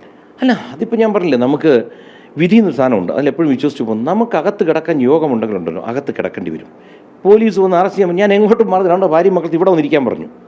ഇവിടെ നിന്ന് കൊണ്ടുപോട്ടെ, ഒരു ബുദ്ധിമുട്ടുമില്ല. പക്ഷെ ഒരു കാര്യം, ഒന്നും സംഭവിക്കില്ല. കാരണം വെച്ച് കഴിഞ്ഞാൽ അങ്ങനത്തെ നടപടി അവിടെ നിന്ന് ഉണ്ടാകുകൊണ്ടേ എന്നുള്ള വിശ്വാസം. നന്ദി. എന്തായാലും സാർ സൂചിപ്പിച്ചതുപോലെയാണ്, വലിയ പ്രതീക്ഷയിലാണ്. നിയമ നടപടികളുമായി മുന്നോട്ട് പോകും. മുഖ്യമന്ത്രിയുടെ ഓഫീസിനെ സമീപിച്ചിട്ടുണ്ട്. ആ നടപടിയിൽ പ്രതീക്ഷ അർപ്പിക്കുകയാണ്. 6 ആളുകൾക്ക്, അതായത് കൃഷ്ണകുമാർ, അദ്ദേഹത്തിൻ്റെ ഭാര്യ, മറ്റ് മക്കൾ അടക്കം 6 പേർക്കെതിരെയാണ് ഇപ്പോൾ FIR ഇട്ട് കേസെടുത്തിട്ടുള്ളത്. അതും ജാമ്യമില്ലാ വകുപ്പാണ്. ഇന്നും നാളെയും അവധിയാണ്. ആ അവധി സമയം തന്നെ ഇത്തരത്തിൽ വിനിയോഗിച്ചത് കൃത്യമായ ഗൂഢാലോചനയുടെ ഭാഗമാണ് എന്ന് തന്നെയാണ് കുടുംബം അനുമാനിക്കുകയും ചെയ്യുന്നത്. അതിന് പിന്നിൽ രാഷ്ട്രീയ ഉന്നത പോലീസ് ബന്ധങ്ങൾ അടക്കമുണ്ട് എന്നുള്ള ആക്ഷേപങ്ങൾ കൂടി ഘട്ടത്തിൽ വരികയാണ്. എന്തായാലും പരാതിക്കാർ ഒരു ഭാഗത്ത് പോലീസിന്റെ സംരക്ഷണ വലയിൽ നിൽക്കുമ്പോൾ പരാതിയുമായി നിയമ നടപടിയുമായി ആദ്യം മുന്നോട്ട് വന്ന പണം നഷ്ടമായ G കൃഷ്ണകുമാറും കുടുംബവുമാണ് ഇപ്പോൾ ജാമ്യമില്ലാ വകുപ്പ് പ്രകാരം കേസെടുത്ത് അറസ്റ്റ് അടക്കമുള്ള കാര്യങ്ങൾ നേരിടാനായി തയ്യാറായി നിൽക്കുകയും ചെയ്യുന്നത്. വീണ. ഓക്കെ, ശരി ശാലിനി. ഏതായാലും ഈ കൗണ്ടർ കേസ് ഇപ്പോൾ ഗൂഢാലോചനയുടെ ഫലം എന്ന് തന്നെയാണ് കൃഷ്ണകുമാറും വ്യക്തമാക്കുന്നത്. കോഴിക്കോട് മാറാട് ഭജനമഠം അടിച്ചു തകർത്ത പ്രതി നവാസിനെ തടയാൻ ശ്രമിച്ചതിനെ തുടർന്ന് പരിക്കേറ്റ ഗുരുസ്വാമി ശ്രീനിവാസന്റെ വീട്ടിൽ നിന്ന് തത്സമയം ചേരുകയാണ് അനഘ ഹർഷൻ. അനഘ, സംഭവിച്ചത് എന്താണ് എന്ന കാര്യം അദ്ദേഹം എങ്ങനെ വ്യക്തമാക്കുന്നു? തുടർന്ന് നടന്ന സംഭവങ്ങളെക്കുറിച്ച് കൂടി.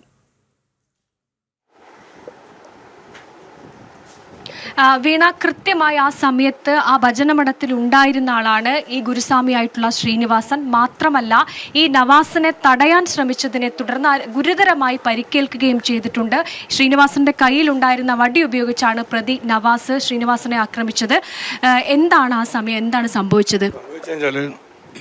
വന്നു കയറോടും തന്നെ തീർത്ഥൻ്റെ വിളിച്ചറിഞ്ഞാൽ തുളസി സാറ് അടുത്ത് വിളിച്ചറിഞ്ഞു. അപ്പോൾ ഞാൻ ജലധാന്യങ്ങൾ എന്താ ചെയ്യണമെന്ന് വെച്ച് അച്ചയിൽ ഉള്ളോട്ട് പാഞ്ഞ് കയറിയിട്ട് പിന്നെ അവിടെയുള്ള ആനൻ്റെ ഇത് നെറ്റിപ്പള്ളത്തെ ഇതൊക്കെ ഒക്കെ എടുത്ത് വലിച്ചു കയറി നെയ്വിളക്ക് കത്തിക്കണൊക്കെ ഞാൻ ഇവിടെ ഒന്നിനെയും വെക്കില്ല പറഞ്ഞു. ഇവിടെ ഞങ്ങൾ ഒന്നിനെയും വെക്കില്ല, അതിനുള്ള സാധനങ്ങളൊക്കെ എൻ്റെ കയ്യിലാണ്. അവിടെ പിന്നെ ചവിട്ടി താളിയിട്ട് നെഞ്ഞത്തും മറ്റേത് കൊട്ടിലോട്ടും ചവിട്ടിക്കണം. പിന്നെ എങ്ങനെ ഒന്നും സംസാരിക്കില്ല, എന്താ പറയണുള്ളൂ, നിങ്ങളെ കാര്യം വെക്കൂല എവിടെയാണ് ഒക്കെ അടിച്ചു പൊളിച്ചിട്ടുള്ളൂ. ഉണ്ട്. അപ്പോൾ ഒരു ഒച്ചപ്പാട് കേട്ടപ്പോൾ പോലും ഓടി വന്നു. 6 മണി കഴിഞ്ഞിട്ടുണ്ടാവും. കാലിൻ്റെ പതിക്ക് പൊട്ടുണ്ട്, എല്ലിന് പൊട്ടും.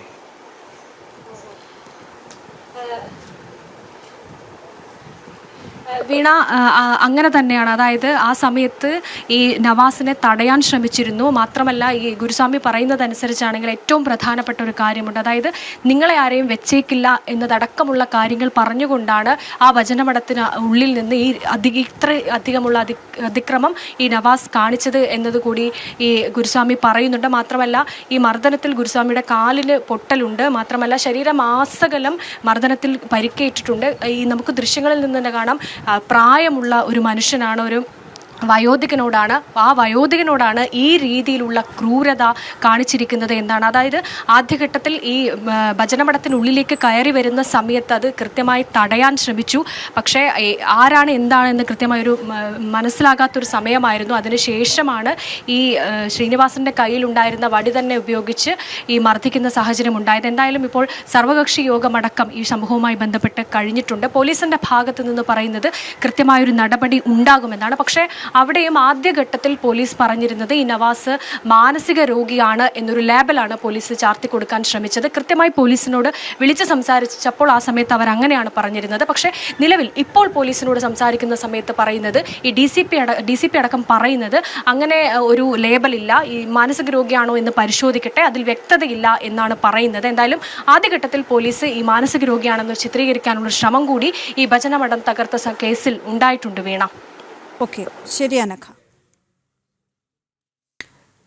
KCB ജീവനക്കാരൻ പോക്സോ കേസിൽ കസ്റ്റഡിയിൽ. കണ്ണൂർ കുറ്റ്യാട്ടൂർ സ്വദേശി ജിജേഷിനെയാണ് പോലീസ് കസ്റ്റഡിയിലെടുത്തത്. വീട്ടിൽ മീറ്റർ റീഡിങ്ങിനെത്തിയപ്പോൾ പ്രായപൂർത്തിയാകാത്ത പെൺകുട്ടിയെ പീഡിപ്പിക്കാൻ ശ്രമിച്ചു എന്നാണ് കേസ്. മിഥുൻ പിള്ള ചേരുന്നു വിവരങ്ങളുമായി. മിഥുൻ, എന്താണ് വിവരങ്ങൾ? മിഥുനിലേക്ക് വരാം. നമുക്ക് അറിയാൻ കഴിയുന്നത് ചക്കരക്കൽ പോലീസ് സ്റ്റേഷൻ പരിധിയിലാണ് ഈ സംഭവം ഉണ്ടായിരിക്കുന്നത്. KCB ജീവനക്കാരനാണ് ഇപ്പോൾ കസ്റ്റഡിയിലായിരിക്കുന്നത്, പോക്സോ കേസിൽ കസ്റ്റഡിയിലായിരിക്കുന്നത്. മിഥുൻ ചേരുന്ന വിവരങ്ങളുമായി. മിഥുൻ, സംഭവിച്ചത് എന്താണ്?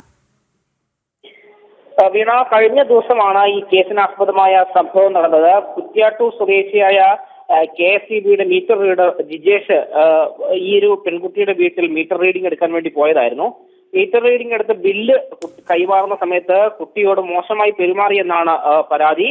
കുട്ടിയെ അതിക്രമിച്ച് കയറി പീഡിപ്പിക്കാൻ ശ്രമിക്കുകയായിരുന്നു. ഈ സംഭവം നടക്കുന്ന സമയത്ത് കുട്ടി മാത്രമാണ് വീട്ടിലുണ്ടായിരുന്നത്. വീട്ടുകാർ പുറത്തുനിന്ന് വന്ന ശേഷം കുട്ടി വീട്ടുകാരോട് സംഭവം പറയുകയും ഇവർ പോലീസിൽ പരാതി നൽകുകയുമായിരുന്നു. തൊട്ടു പിന്നാലെ പോലീസ് ഈ പ്രതിയായ കുറ്റ്യാട്ടൂർ സ്വദേശി ജിജേഷിനെ പിടികൂടുകയും ചെയ്തു. ഇയാൾ KSEB ഏച്ചൂർ ഓഫീസിലെ ജീവനക്കാരനാണ്.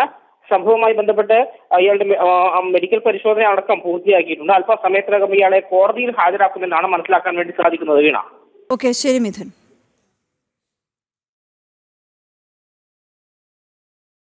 പത്തിലധികം പേരെ വിവാഹം ചെയ്ത് തട്ടിപ്പ് നടത്തിയ യുവതി അറസ്റ്റിൽ. തിരുവനന്തപുരം ആര്യനാട് പോലീസാണ് എറണാകുളം സ്വദേശി രേഷ്മയെ അറസ്റ്റ് ചെയ്തത്.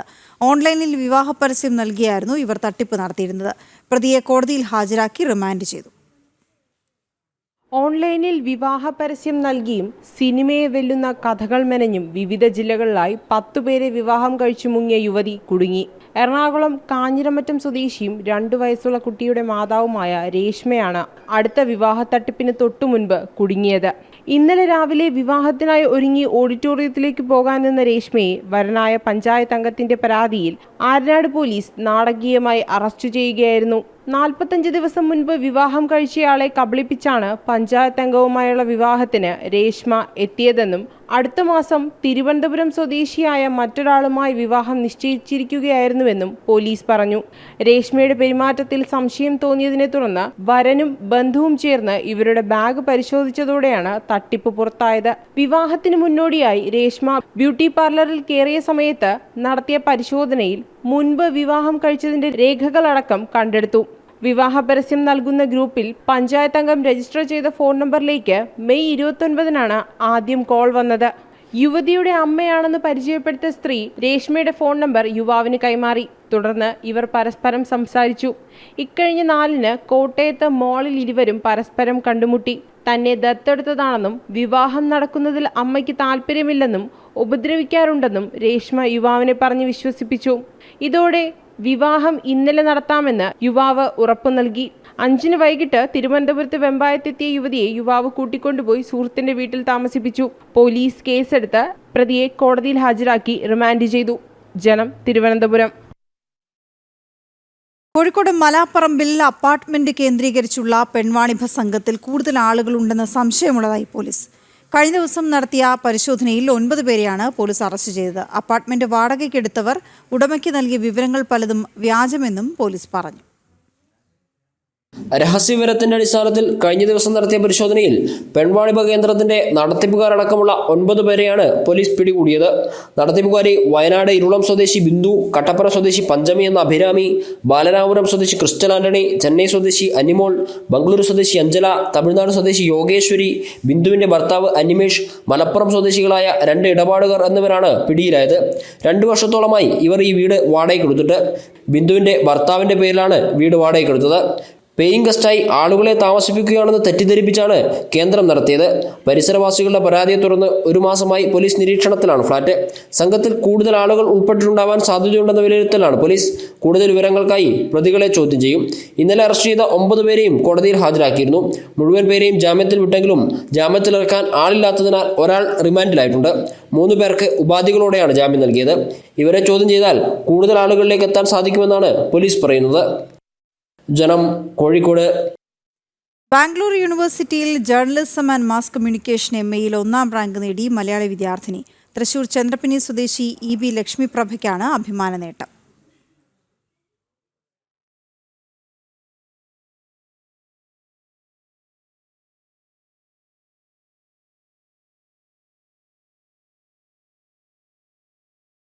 ഉച്ചവാർത്ത പൂർണ്ണമാകുന്നു. ഇടവേളയ്ക്ക് ശേഷം ന്യൂസ് at 2 PM കാണാം.